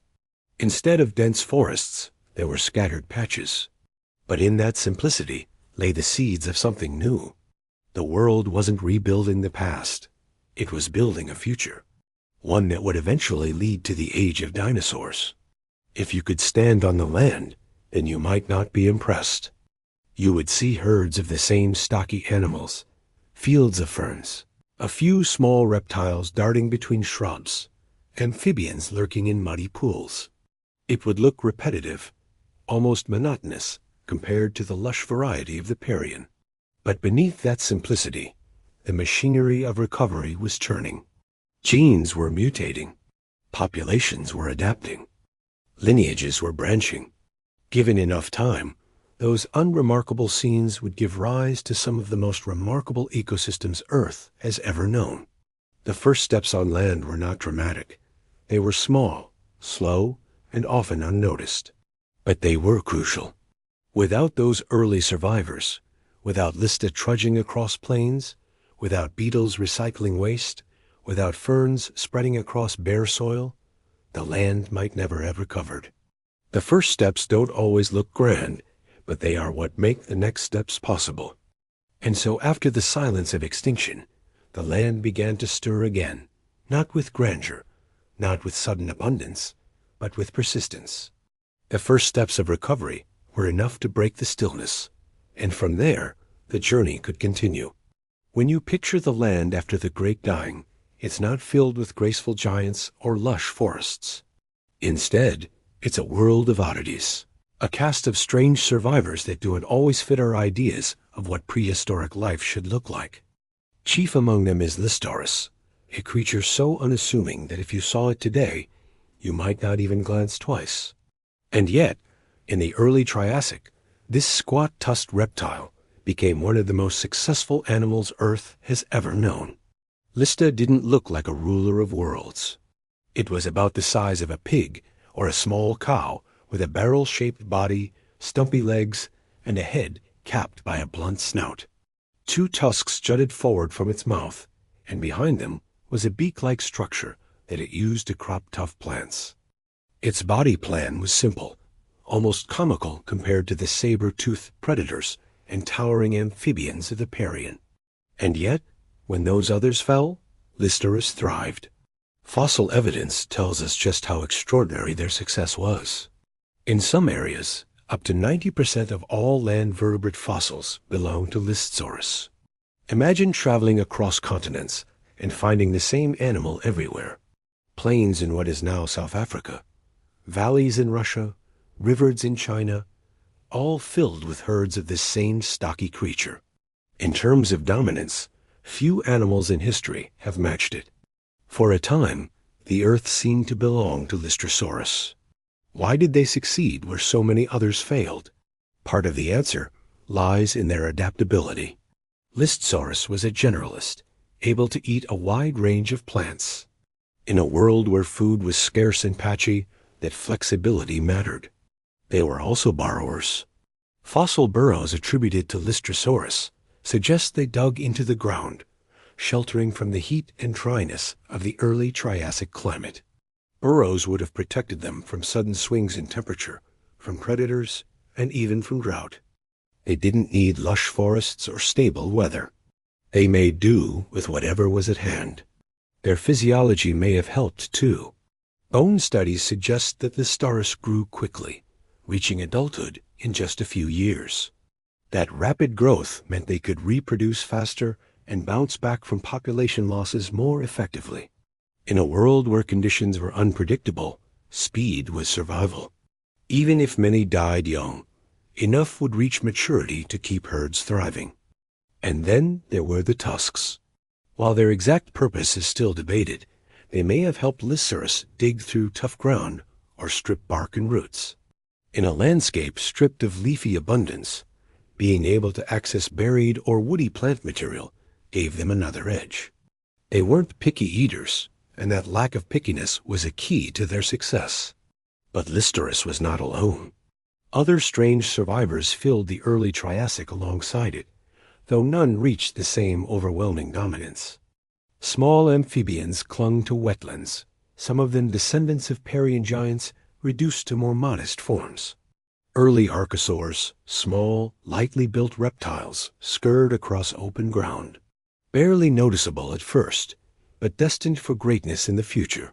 Cynodonts, early relatives of mammals, also made it through.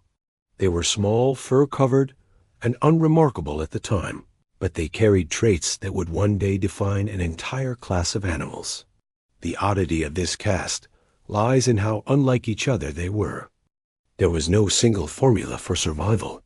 Some were borrowers, some were scavengers, some relied on rapid reproduction. Some shrank in size to cope with limited food. Others endured by sheer toughness. What they shared was not appearance, but strategy, flexibility, persistence, and the ability to live in marginal conditions. If you walked across that world, you would see herds of Listoris dominating plains, small reptiles darting in the undergrowth, amphibians lurking in pools, and the occasional early cynodon nosing through vegetation. It wouldn't look diverse by our standards, but compared to the silence that came right after the extinction, it was a step forward. The land was no longer empty. It was populated by survivors, each odd in its own way, but together keeping life going. Fossil evidence even hints that some of these survivors bred far beyond what we might expect. Lista fossils have been found across much of the southern hemisphere, suggesting they ranged widely. That kind of distribution is rare, especially in such a disrupted time. It shows how effectively they colonized new environments. Where other species faltered, Listosaurus marched on. This age of weird survivors lasted for millions of years. Diversity remained low, but populations of these hardy animals were large. It was a time when ecosystems were dominated, not by many different species, but by a few successful ones. That imbalance wasn't sustainable forever, but it was enough to carry the Earth through its recovery. Once conditions improved, those few survivors provided the foundation for new lineages to evolve. Looking back, it's tempting to smile at the idea that such a squat, ungainly creature could be the star of its age. But survival isn't about beauty or ferocity. It's about resilience. Lista may not have been graceful, but it was persistent. And in the aftermath of the greatest extinction in history, persistence was the most valuable trait of all. The friends of Listoris, the amphibians, the small reptiles, the early cynodons, may not have dominated in the same way, but they shared that persistence. They were the background cast in a play that would eventually give rise to the stars of the later ages. Without them, there would be no crocodiles, no dinosaurs, no mammals, no humans. Their odd, modest forms carried the spark forward. The age of weird survivors wasn't flashy. It wasn't full of roaring predators or lush jungles. It was quieter, stranger, and more uniform. But it was also necessary. Without it, the long recovery might have stalled. With it, the world had the stability it needed to keep moving forward. And so the strange herds of Listosaurus and their scattered companions trudged across the Triassic landscape, symbols of endurance in a broken world. They may look odd to us, but they were exactly what Earth needed at the time. After the Great Dying, the land looked barren and repetitive. Herds of the same squat animals moved across dusty plains. Amphibians clung to shrinking wetlands, and plants remained low and patchy. But if you shifted your gaze downward to the soil, the roots, the shrubs, and the damp edges of streams, you'd see another recovery unfolding. It wasn't grand, it wasn't loud, but it was constant. The insects were crawling back, and in many ways, they were setting the stage for Earth's next chapter. Before the extinction, insects had been diverse, with giant dragonflies in the skies and a wide range of beetles, roaches and others filling every imaginable niche. The Great Dying had slashed that diversity. Many lineages disappeared completely, making it the only mass extinction known to hit insects as hard as it did vertebrates. For a time, the buzzing skies and crawling ground went quiet, but they didn't stay that way forever. Beetles, dragonflies, and a few others managed to hold on. And from those survivors came the slow rebuilding of insect life. The early Triassic was a world where insects weren't yet dominant in number, but they were dominant in function. They crawled through soils, feeding on decaying matter, cycling nutrients back into ecosystems that had been stripped of complexity. They chewed on the few plants that had managed to spread. They laid eggs in burrows and cracks, starting new generations in landscapes that still looked empty. They weren't diverse yet, but they were everywhere, quietly persistent. Beetles, in particular, were central. Their design, with hard outer wings acting as armor, gave them resilience. They could feed on almost anything from rotting plants to fungi to carrion. In a world where food was scarce, that flexibility mattered. Fossil evidence shows that beetles spread widely in the early Triassic, playing the role of recyclers in an Earth that desperately needed them. Every beetle chewing through dead material was helping to return nutrients to soils that would later support forests again. Dragonflies, though diminished, kept flying. Their Parian ancestors had reached wingspans over 2 feet. But those giants were gone. The survivors were smaller, more modest, but still recognizable. They skimmed across ponds and streams, feeding on smaller insects, keeping food chains alive. Their buzzing wings may have been one of the few sounds breaking the silence above the water. They were reminders that even after devastation, flight was possible. Flies also began to appear, filling niches as scavengers. Their quick life cycles allowed them to rebound faster than many other insects. Ants and bees, not yet evolved, would come much later, but the groundwork for those complex lineages was being laid in these early crawling recoveries. In the absence of abundance, speed and flexibility were the best strategies. It's important to remember how much insects do for ecosystems. They pollinate plants, recycle waste, aerate soils, and form the base of countless food chains. After the Great Dying, their role became even more important. With diversity so low in larger animals, insects kept basic running. They turned death into soil, soil into plants, and plants into food for larger creatures. They were the gears still turning in a machine that had nearly stopped. If you crouched in the ferns of that world, you'd see them at work. Beetles gnawing at fallen stems, dragonflies darting above pools, small larvae wriggling in damp earth. It wasn't a spectacle, but it was life in motion, and it was steady. Unlike the fragile populations of larger animals, insects reproduced quickly and in great numbers. That speed allowed them to adapt, to test new strategies, and to spread into every corner that could support them. The return of insects also meant the return of interaction. Plants and insects had long been intertwined, and though pollinating relationships were not yet as sophisticated as they would become, insects were still moving spores, chewing leaves, and shaping vegetation. Every bite and every crawl influenced which plants spread and which failed. In a world without forests, that influence was small but significant. Over millions of years, as forests returned, insects would shape them again. But even in the early stages, they were already part of the story. What makes this period so strange is how insects filled roles that had once belonged to others.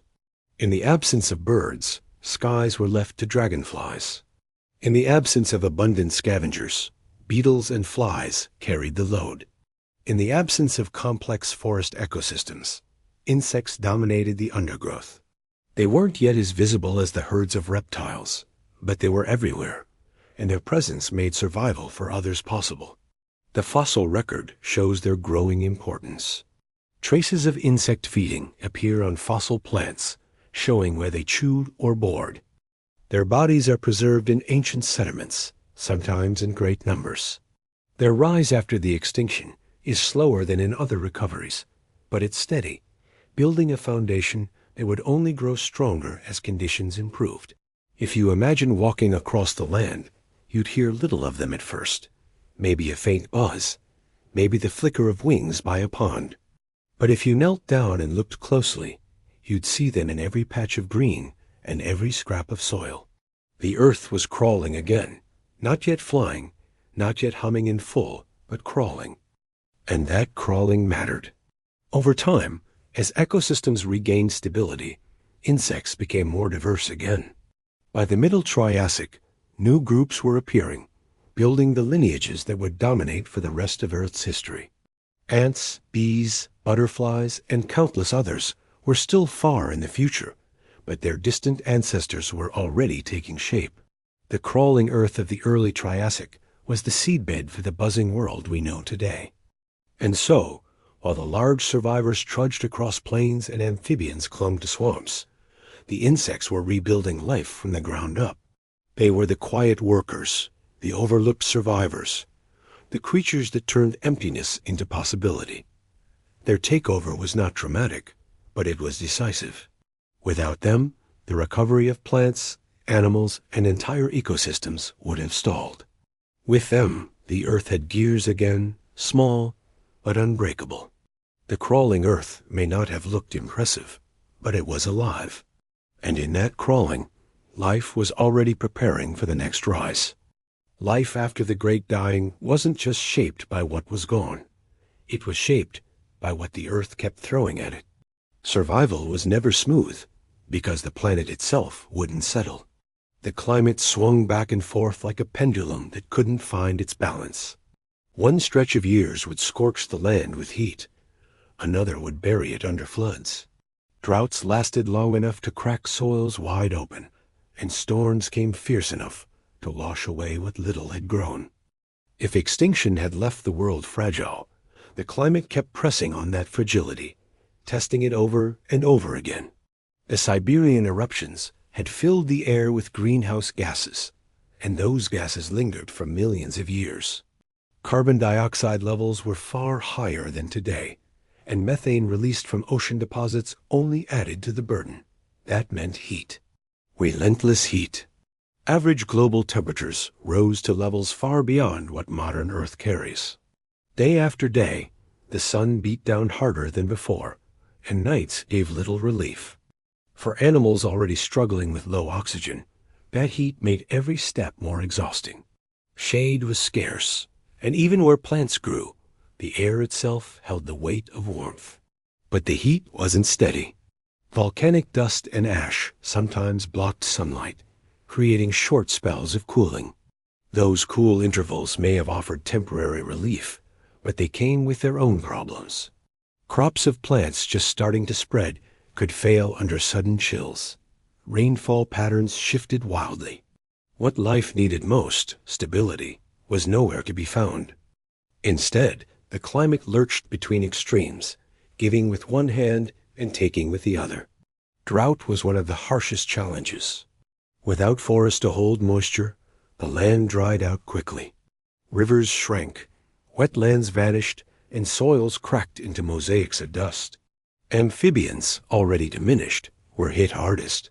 Their dependence on water made them vulnerable in a world where water came and went unpredictably. Reptiles fared better, their tougher skins keeping them from drying out. But even they struggled when food disappeared with the rains.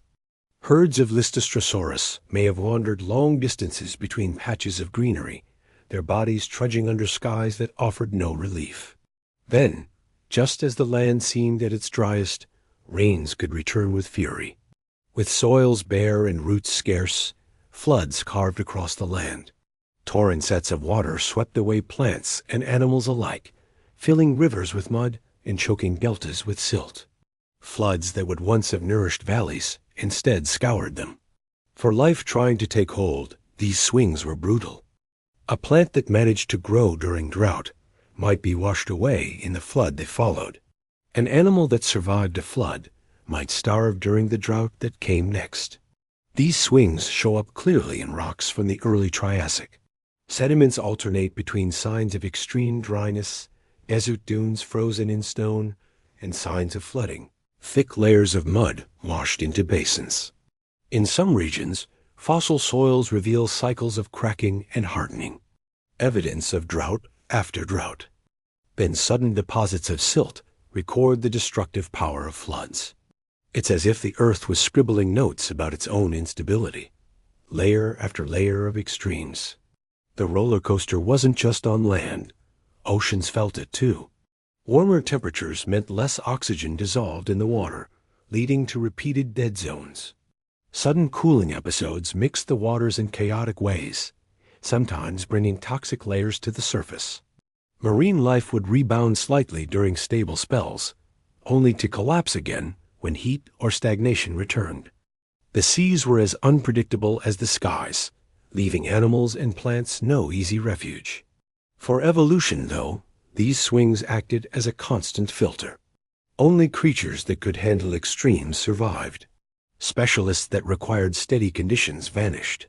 Generalists, flexible and adaptable, became the core of recovery. That's part of why animals like Listerus thrived. They could eat a wide variety of plants, dig burrows to escape heat, and reproduce quickly. Their bodies didn't demand much from the climate, and that made them perfect for instability. The roller coaster also explains why recovery was so slow. Every time life began to stabilize, another swing knocked it back.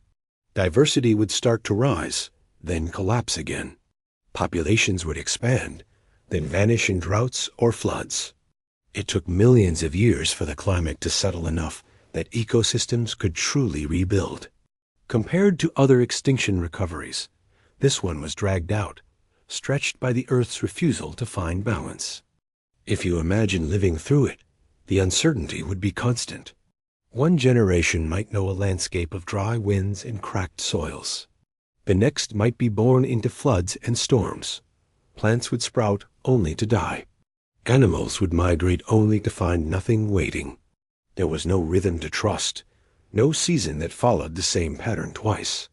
The climate was the ruler of the age, and it was mercilessly unpredictable. And yet, in that unpredictability, life still pushed forward. Ferns spread in the wake of floods, taking advantage of fresh sediments. Beetles recycled what little organic matter survived the droughts.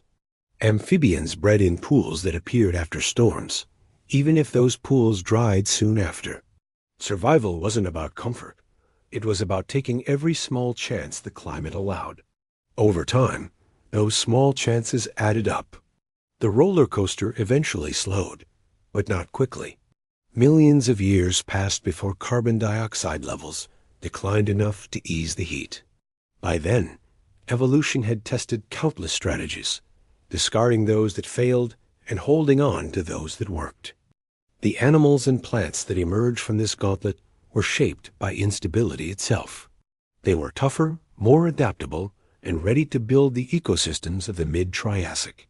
Looking back, the climate swings after the Great Dying remind us how fragile balance can be. A planet doesn't need to be stable for life to exist, but stability is what allows life to flourish. Without it, survival shrinks to its simplest forms. The early Triassic was not a time of flourishing. It was a time of endurance. Heat, drought, and rain kept the earth unsettled.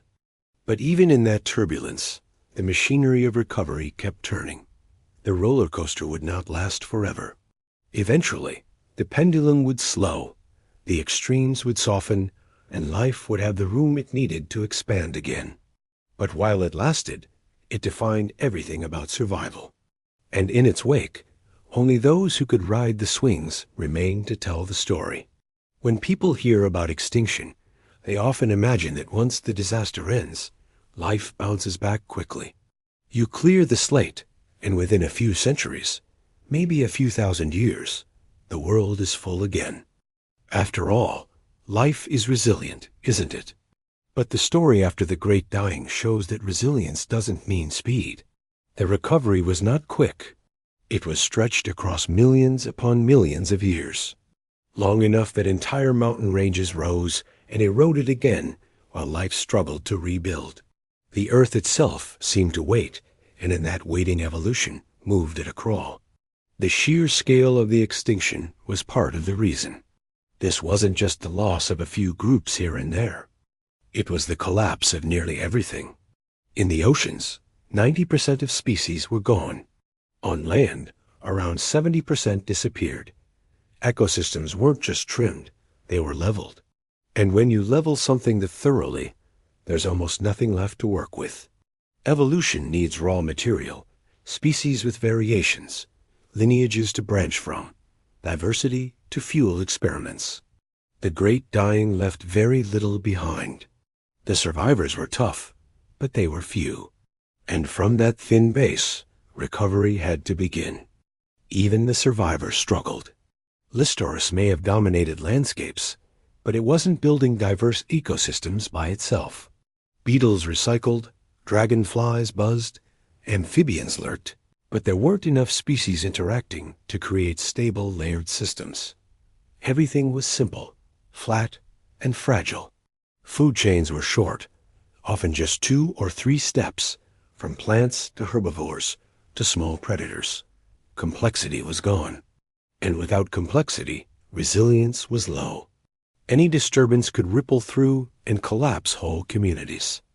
That fragility kept life from expanding the way it normally would, and the disturbances kept coming. The climate refused to settle. Heat waves baked the land. Then sudden cooling episodes arrived when volcanic dust or ocean shifts blocked sunlight.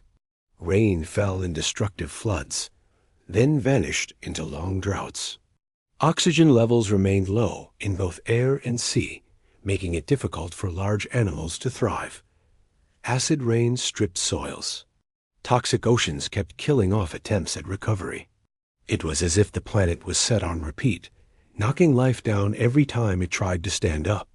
This stop-start pattern is written clearly in the rocks. Fossil layers show bursts of diversity rising, followed by sharp declines over and over again through the early Triassic. Insects would spread, then falter. Plants would colonize ground, then vanish in droughts.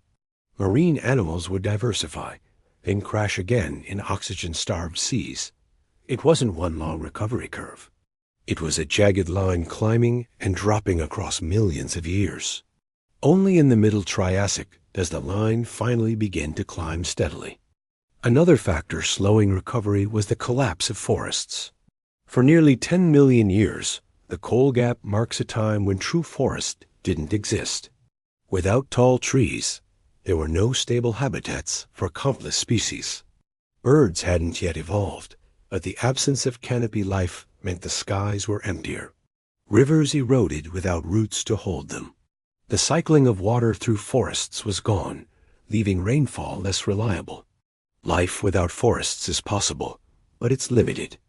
That absence meant entire sets of niches were closed off, and until trees returned, ecosystems couldn't reach their old complexity. On land, the dominance of a few survivors slowed things too. When one species like Listerosaurus makes up 90% of the fossils in some places, that means ecosystems are incredibly lopsided.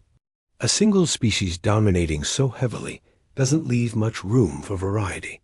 That kind of monopoly might keep things stable in the short term, but it delays the branching out that fuels diversity. Only when their dominance waned did other groups begin to rise. The oceans show a similar pattern. For millions of years, reefs were gone, replaced by microbial mats and sponge fields. Without reefs, marine ecosystems lost their richest habitats. Coral reefs today cover less than 1% of the seafloor, but host a quarter of marine species. Imagine stripping that away, and you can see why marine recovery lagged.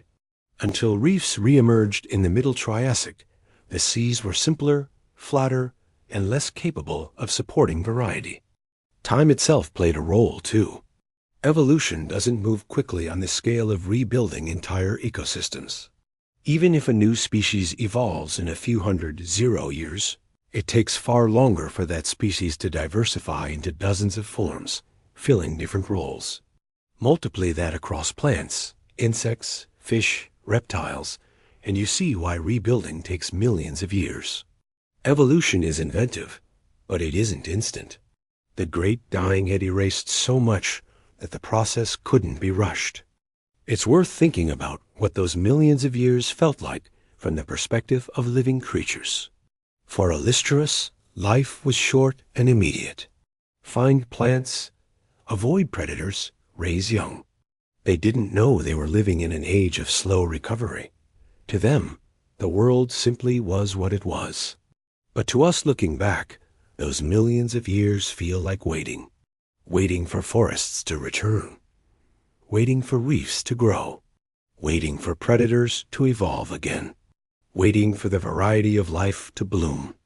That waiting wasn't empty, but it was stretched so long that it feels almost frozen in time. The phrase "great wait" captures the frustration of looking at the fossil record and seeing how little seemed to change for so long. 10 million years can pass, and the diversity is still thin, the landscape still simple.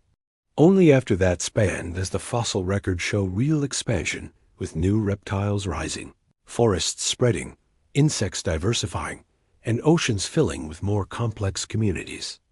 It's as though the Earth pressed pause after catastrophe, and the pause lasted longer than the entire span of human existence, multiplied many times over. But the great wait was not wasted time. Evolution was still at work in the background, slowly shaping survivors into new forms. Early Aurosaurs were experimenting with body plans that would later give rise to crocodiles, pterosaurs, and dinosaurs. Cynodonts, those small fur-covered reptile relatives, were slowly acquiring traits that would lead toward mammals. Insects were laying the groundwork for the diversity that would eventually explode. The wait was long, but within it foundations were forming. The length of the wait also ensured that the world which emerged afterward was not a copy of the old one.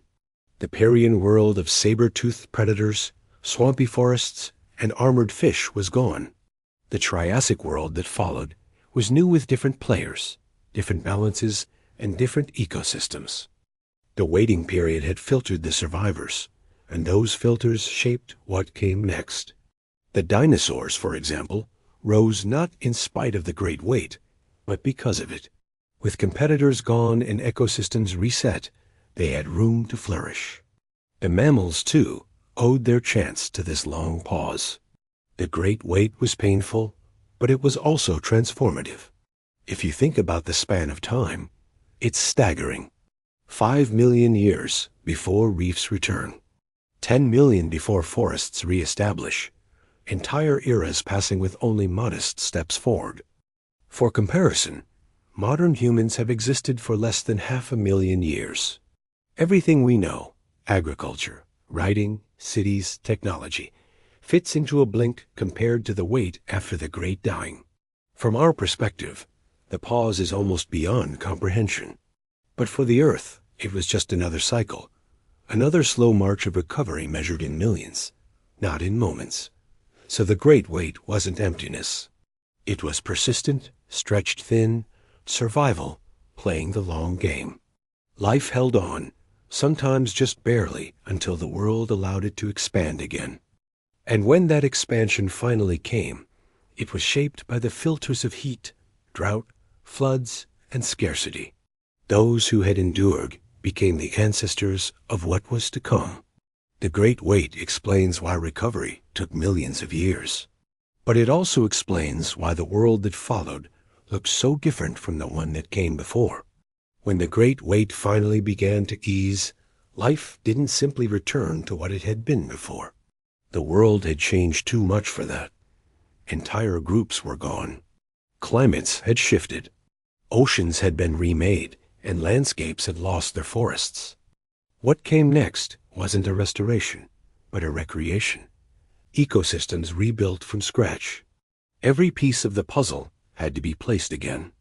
And in that slow rebuilding, a new balance emerged. The first signs of this rebuilding appeared in the plants.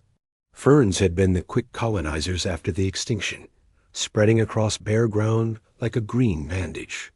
But over time, shrubs and small conifers began to join them. Their roots stabilized soil, their trunks offered shelter, and their seeds spread in wider patterns. Slowly, patches of vegetation grew thicker, creating islands of shade and structure in an otherwise open landscape. These patches weren't yet forests, but they were steps toward forests. In them, animals found shelter from heat. Insects found leaves to chew, and soils began to rebuild their fertility. Animals followed the plants. Herds of Listoras still dominated, but their numbers were no longer as overwhelming. Other reptiles, once minor players, began to spread into the spaces left open. Some grew larger, experimenting with new body plans. Others specialized into predators, filling roles that had been empty for millions of years. Amphibians lingered in swamps and rivers, holding on to their niche. Cynodons, small and fur-bearing, crept along the edges, feeding on insects and plants, surviving quietly but steadily. Each addition to the patchwork added new links to food chains, which slowly became more complex. The ocean showed the same story. For a long time, microbial mats and sponge fields had dominated. But now, reefs began to reappear. At first, they were small, scattered clusters of sponges and corals, fragile but functional. Around them, fish populations grew. Ammonoids diversified, and predators began to return. Sharks adapted to the new conditions, spreading into roles left empty. The seas weren't as rich as before, but they were no longer empty. Every reef that managed to hold together became a hub of life, drawing in creatures from miles around. What's striking about this rebuilding is how new it was. The old Parian ecosystems with their saber-toothed predators, dense forests, and armored fish didn't come back. Instead, the survivors gave rise to new lineages. Arazosaurs, the ancestors of crocodiles, pterosaurs, and dinosaurs, began to rise on land. In the seas, marine reptiles like ichthyosaurs and nothosaurs appeared, sleek and powerful in ways no earlier animals had been. The signed, though still small, were developing traits that would one day define mammals. The rebuilding wasn't a copy. It was an invention. The balance itself was different, too. Before the extinction, ecosystems had been dominated by certain groups, like brachipods in the seas and massive amphibians on land. Afterward, dominance shifted. Bivalves replaced brachipods as key players in the oceans. Reptiles replaced amphibians as the leading land animals. Insects, though heavily reduced at first, eventually spread back into their old roles, shaping plant life in new ways. The extinction had reset the rules, and the winners of the new game weren't the same as the old ones. This kind of rebuilding doesn't happen overnight. It takes countless small steps.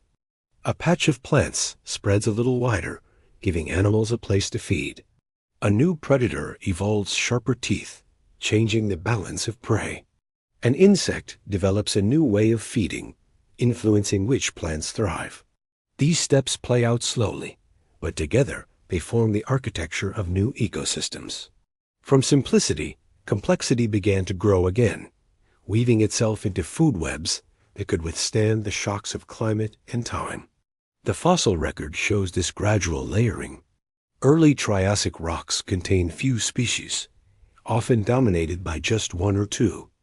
Middle Triassic rocks show more variety, different reptiles, more insects, diverse fish, growing reefs. By the late Triassic, ecosystems look fully rebuilt with forests on land, thriving seas, and predators of every size.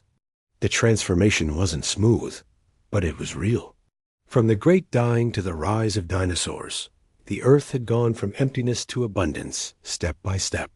One of the most fascinating parts of this rebuilding is how much it depended on survivors interacting in new ways. Lister may have kept ecosystems going at first, but its dominance created opportunities for others to adapt. When forests returned, insects expanded into pollination, influencing plant evolution. When small reptiles spread, they created prey for new predators.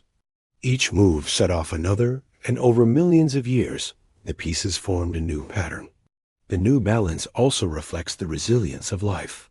Even after the worst extinction in history, life found ways to adapt, innovate, and diversify again. It didn't matter that 90% of species were gone. The 10% that remained were enough to rebuild. They weren't the same, but they were sufficient. Out of their persistence came ecosystems as rich and varied as any before. If you picture the landscapes of the Middle Triassic, you'd see the difference. Plains that had once been barren now held shrubs, trees, and herds of reptiles. Wetlands echoed with amphibian calls again. Forests, though younger and smaller than the old ones, shaded streams and sheltered insects. Skies once empty now had dragonflies and the early ancestors of flying reptiles. Seas that had been slimy and stagnant now shimmered with fish, ammonoids, and the first great marine reptiles. The Earth wasn't just surviving anymore. It was thriving. And yet, even in that thriving, the memory of collapse lingered. Ecosystems rebuilt from scratch are never quite the same. The scars of extinction shaped the path forward. Whole groups that once defined the Permian were gone forever, replaced by newcomers that would define the Triassic. The balance was new, fragile at first, but strong enough to last.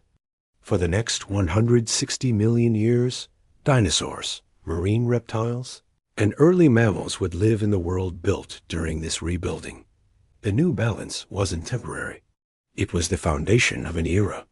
It's humbling to realize that everything we know about life today, from the mammals that became us to the birds that fill our skies, owes its roots to that slow rebuilding.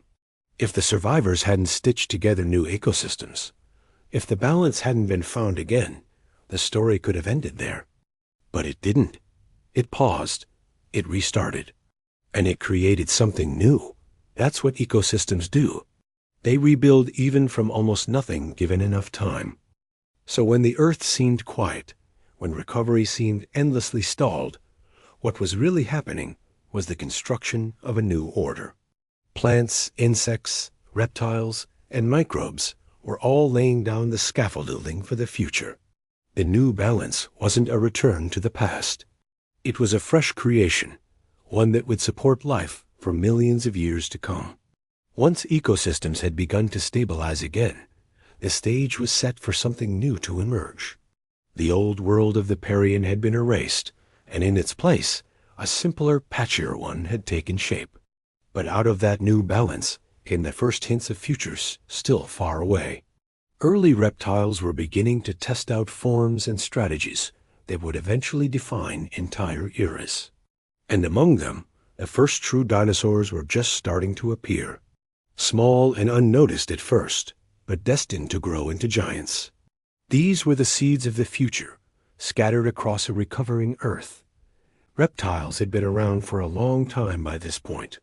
They first appeared hundreds of millions of years earlier, but the great dying had cut many of their lineages short. The ones that remained were smaller, tougher, and more adaptable than their Permian predecessors. They scurried through the undergrowth, grazed on sparse plants, and hunted insects and small animals. They weren't yet the rulers of the land, but they were everywhere, quietly diversifying. One of the key groups to rise during this time were the orosaurs. These reptiles were lightly built with long legs and agile bodies, traits that set them apart from the heavier animals that had come before. They started small, no bigger than a dog, but their body plans gave them speed and efficiency. In a world of heat, drought, and unpredictable resources, being fast and adaptable was an advantage. Over millions of years, orosaurs would split into branches. one leading to crocodiles, another ptosaurs, and another to dinosaurs. At this early stage, though, they were simply survivors trying out new forms. Cynodonts, the reptile relatives that would one day give rise to mammals, were also spreading. They were small, often burrowing, and probably covered in fur. Their teeth show signs of specialization, with different shapes for cutting and grinding, a hint of the mammalian traits to come. They hunted insects, fed on plants, and lived in the margins. They weren't dominant, but they were persistent. Their presence shows that even in the shadow of larger reptiles, the ancestors of mammals were already adapting, waiting for their chance.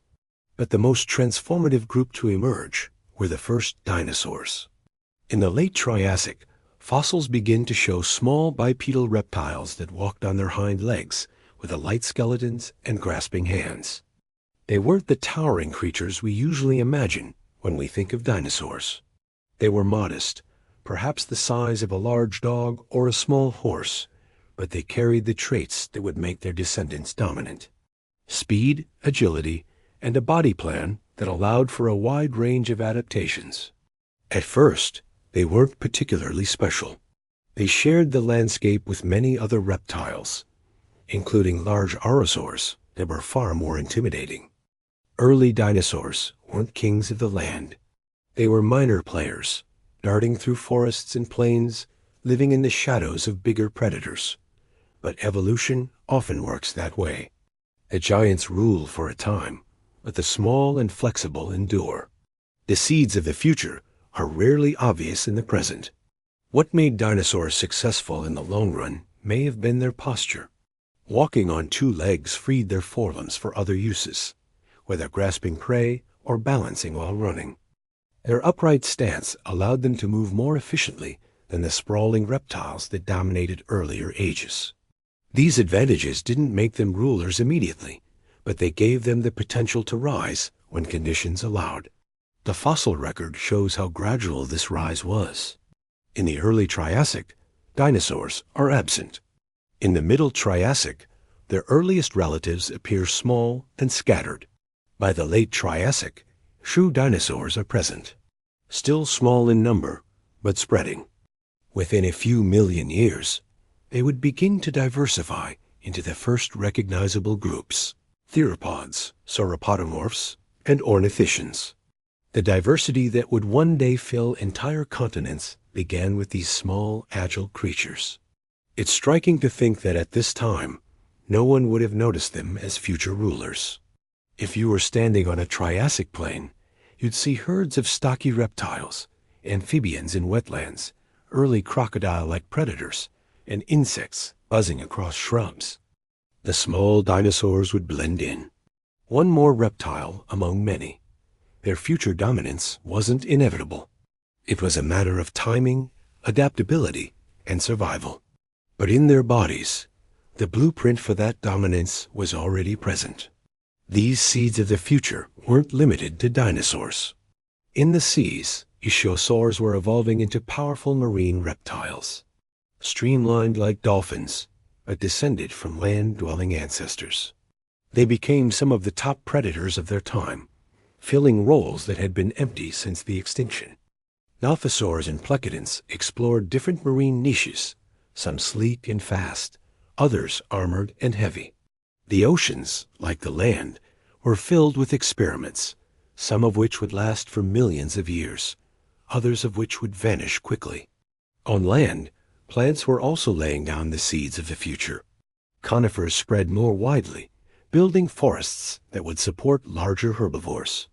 Seed plants diversified, creating food sources that could be stored and carried, changing the way animals fed and moved. Insects followed, adapting to new plants and beginning the long evolutionary dance that would shape both groups. Even in the undergrowth, change was stirring. The world of the Triassic was still strange compared to what came later. It wasn't yet dominated by towering dinosaurs or lush forests. But the outlines of that world were already visible.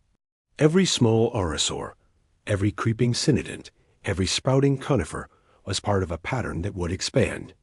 The Earth was no longer just recovering. It was inventing. The seeds of the future remind us how much of evolution is about patience. What looks small and unimportant in one age can become monumental in the next. The tiny fur-bearing cynodonts would eventually give rise to mammals. The small bipedal dinosaurs would grow into giants. The scattered conifers would spread into forests. The buzzing insects would diversify into millions of forms. From humble beginnings, lineages can rise to define entire eras. And so, after the silence of extinction and the long wait of recovery, the Earth was once again moving toward abundance. It wasn't the same abundance as before, but a new one carried by creatures that had been overlooked or underestimated. The seeds of the future were already planted, and in time they would grow into some of the most extraordinary forms life has ever taken. If the past could only be imagined, it would always feel uncertain. But the Earth keeps its own records, and those records are written in stone. Fossils are the notes left behind, the fragments of bodies, the impressions of leaves, the traces of movement frozen in sediments. Without them, the great dying would be a story half-guessed. With them, we can see not only what was lost, but also how life climbed back. They tell us about collapse, about waiting, about survival, and about the new balance that eventually formed. Each fossil is a sentence in the story of recovery. The earliest Triassic layers are stark. In rocks dated just after the extinction, diversity drops to nearly nothing. Whole beds of limestone that once teemed with shells are empty. Reef structures vanish, replaced by flat layers of microbial mats. On land, where there should be forests, there are instead deposits showing bare soils and ferns spreading across disturbed ground. The absence itself is a lesson. Fossils don't just tell us what lived, they also tell us what didn't. The silence in those layers speaks louder than any bone. Then as you move upward through the rock record, fragments of survivors appear. The bones of Lystrosaurus show up in abundance, scattered across riverbeds and floodplains. Their skeletons are simple, repeated again and again, evidence of how one animal came to dominate. That dominance is a lesson in its own right. It shows us that recovery doesn't always begin with variety. It can begin with a few hardy species carrying the load. Insects leave their own marks in plant fossils. Tiny chew marks, ore holes, and frills in leaves reveal that beetles and other insects were still working even when diversity was low. Those subtle traces remind us that survival isn't always about large bodies. Sometimes it's about the smallest mouths keeping ecosystems alive. The rocks also capture the instability of the time. Repeated layers of red sandstone and mudstone tell of shifting rivers and flooding plains. Ancient soils reveal cracks from drought, then layers of silt from sudden floods. Each cycle etched into stone shows how unpredictable the climate was and how life had to adapt to constant swings. Without those layers, we might think recovery failed because life was too weak. With them, we see the truth. Life was tested by forces that didn't relent for millions of years. In the seas, fossils record the slow return of complexity. Stromatolites reappear in abundance, telling us that microbial mats reclaim the seafloor. Over time, sponge fossils join them, then bivalves, then ammonoids. The order in which they appear is important. It shows the sequence of rebuilding microbes first, then simple animals, then more complex communities. By the Middle Triassic, coral-like organisms begin to show up again, proof that reefs were returning. Without fossils, we would never know how gradual that sequence was. The story would seem too neat. Fossils reveal the unevenness, the long pauses, and the fragile first steps. Trace fossils, tracks, burrows, and trails are just as valuable as bones. They show us how animals move through these recovering landscapes. Burrows attributed to Lystrosaurus tell us they dug into the earth, perhaps to escape heat or drought. Trackways left by early reptiles show their shift to more upright stances, evidence of evolutionary experiments in posture and movement. Even faint impressions of amphibians in mud tell us where wetlands still existed. Fragile but persistent. These traces are like snapshots of behavior, letting us see not just what animals were, but what they did to survive. Chemical fossils add another layer. Certain isotopes in rocks reveal when oceans were low in oxygen, when carbon dioxide spiked, and when volcanic activity altered the atmosphere. These chemical signatures line up with fossil diversity, confirming that swings in climate match swings in life. They remind us that biology and geology are inseparable, that the Earth itself is both stage and actor in this story. Without those chemical records, we might underestimate the environmental stress life was under. With them, we see just how stacked the odds were against recovery. Every fossil from this time carries weight because of what it represents. A single ammonoid shell in a Triassic layer tells us that lineage survived and began to spread again. A fragment of a conifer cone tells us forests were returning. A tiny cynodon jaw tells us the ancestors of mammals were already taking their first steps. Each piece is small, but together they show a larger picture. It's like piecing together a mosaic where most of the tiles are missing. The image isn't complete, but enough remains to see the shape of the story. Fossils also remind us of the unevenness of recovery across the world. In some regions, diversity returns sooner. In others, it lagged for millions of years. For example, marine life in certain basins shows earlier signs of ammonoid recovery, while other seas stay dominated by microbes for longer. On land, some regions show forests reappearing earlier, while others remained open plains. These differences tell us recovery wasn't a single global wave, but a patchwork. Conditions varied, and life responded differently in each place. That lesson is important. It shows that recovery is local before it is global.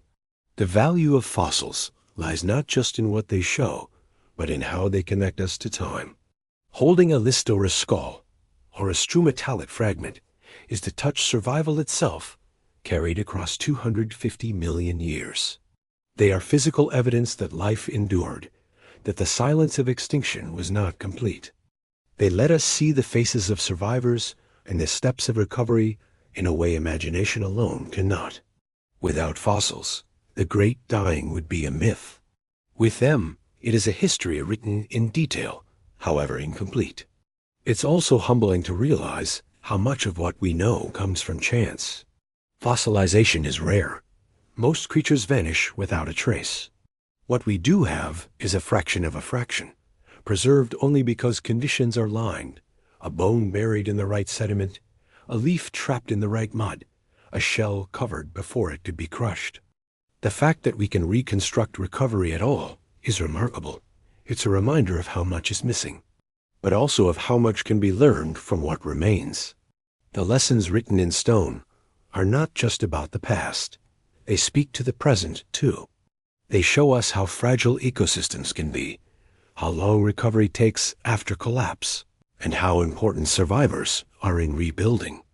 They warn us that even resilient life has limits, and that stability is rare and precious. They also remind us that extinction is not just an end, but a beginning of something new. The fossil record doesn't just tell us what was lost. It tells us how the Earth reinvented itself. So when we look at bones, shells, tracks, and chemical signatures, we're not just cataloging relics. We're reading the story of persistence, written in the language of stone. That story is long, fragmented, and patient. And in it, we find the memory of the great dying, not just as a collapse, but as a recovery told one fossil at a time.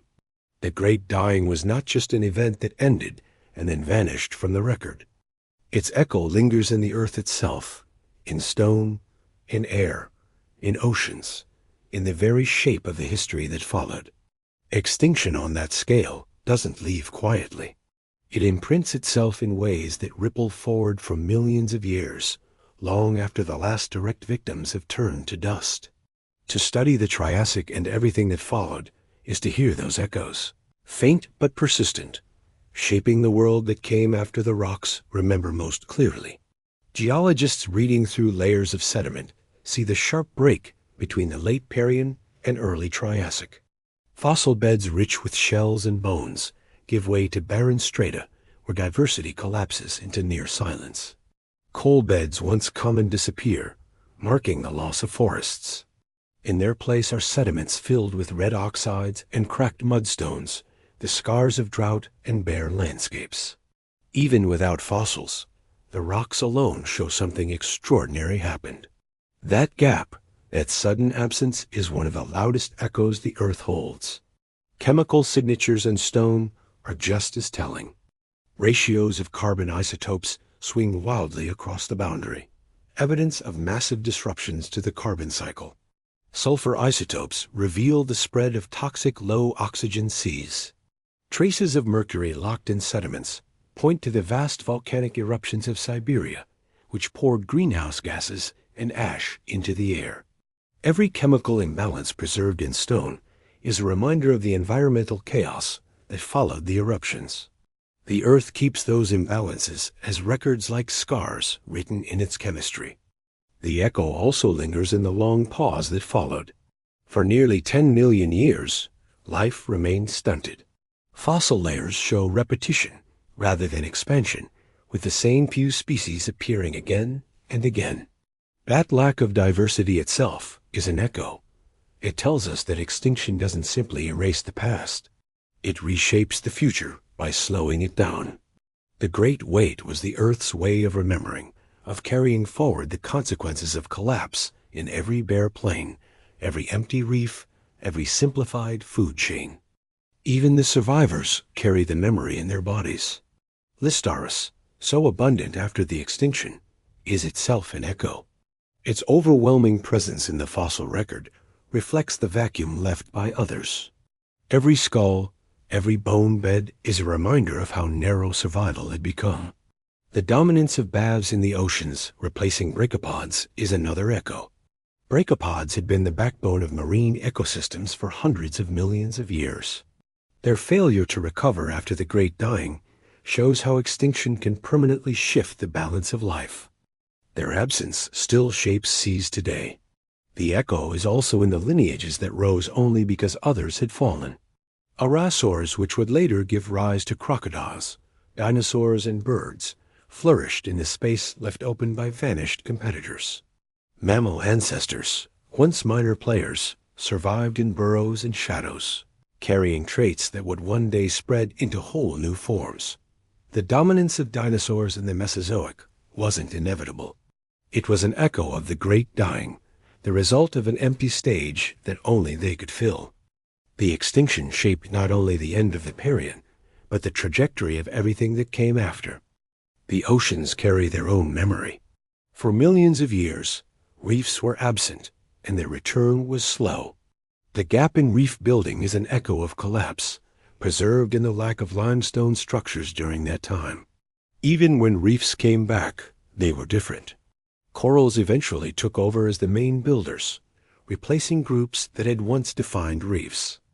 That change was permanent. It shows how extinctions echo not just in absence, but in transformation. What is lost can alter what places it, setting the path of ecosystems for ages to come. The echo also speaks through the lessons it leaves for us. The slow recovery after the Great Dying shows how fragile ecosystems can be. Once they collapse, they don't snap back quickly. It takes millions of years for complexity to rebuild. That warning echoes into our present. We can see it in fossil records, in chemical signatures, in the scars of landscapes that once lay bare. It tells us that recovery is not guaranteed, and that stability is rare and precious. Even today, scientists can detect remnants of that time in deep sea sediments, in isotope ratios that mark the swings of ancient climates, in the enduring patterns of survival and extinction across lineages. The echo is faint, but it's still there, whispering that Earth has been through collapse before, and that collapse left marks that never fully fade. It's striking to realize that echoes don't just belong to the past. They shape what we know now. The dominance of dinosaurs, the rise of mammals, the very structure of ecosystems today, all carry the imprint of what was lost. Every forest, every reef, every food chain is built on a foundation altered by that event. In that sense, we're all part of the echo. The lives of humans, the presence of birds, the spread of mammals. All of it is tied to the survival and reshaping that followed the Great Dying. The Earth remembers in ways we can measure, in stone, in chemistry, in lineages. But it also remembers in ways that are harder to define. In the shape of resilience, in the pattern of survival, in the stubborn persistence of life through instability. The echo of extinction is not just absence. It is persistence marked by absence. It is the long shadow cast forward by collapse. And as long as we read the rocks and the fossils, that echo continues to speak. Thank you for staying with me through this journey. We've walked across barren plains, peered into oceans covered in microbial gnats, watched herds of strange survivors trudge through dust, and seen the first dinosaurs take their tentative steps. We followed the long silence after the Great Dying, the fragile return of insects, the instability of climate, and the slow rebuilding of ecosystems into something new. Together, we've traced how Earth remembers catastrophe in stone and in life, how every survivor became part of the future, and how even the smallest creatures carried the weight of recovery on their backs. When you step back from all of it, the story isn't just about destruction. It's about persistence. The extinction was vast, almost total, but it wasn't the end. The world didn't stop. It paused. It stumbled. It struggled through heat and drought and storms, but it never stopped. Life endured, not because it was grand or perfect, but because it was stubborn. Beetles gnawed, microbes thrived, borrowers dug, and from those quiet actions, the future grew. It reminds us that survival isn't always about strength or speed or size. Sometimes it's about simply carrying on, even when conditions make that almost impossible. It's easy to see the Great Dying as distant, as something that happened hundreds of millions of years ago and doesn't touch us. But in truth, we live in its shadow. Every bird you see in the sky, every mammal in a field, every forest you walk through owes its existence to those survivors. Their persistence shaped the path that led to us. We are part of that story, an echo of their endurance. When you look at the world around you, you're also looking at the outcome of their survival. And that perspective changes how we think about our own time. We know the Earth can go through collapse. We know it can take millions of years to recover. We know that extinction leaves marks that never fade. That knowledge doesn't have to be frightening. It can also be grounding. It tells us that the living world we see now is rare and fragile and worth holding on to. We are one of the few generations to know the past this clearly and to understand our own role in the future. That makes the lesson of the Great Dying not just history, but guidance.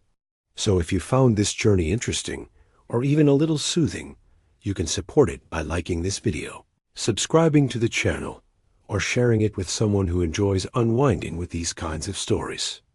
It helps more than you might think, and it means I can keep exploring Earth's history with you, piece by piece, in the same calm way.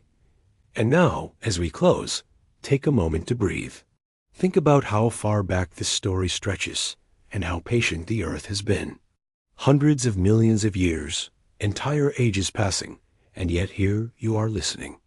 The story of recovery after the Great Dying is long, but it shows that even after collapse, there can be continuity. That thought can be a soft place to rest. So wherever you are, whether you're listening at night or in the middle of the day, let this be a gentle pause. Thank you for spending this time with me. Thank you for being curious, and thank you for letting Earth's story keep you company.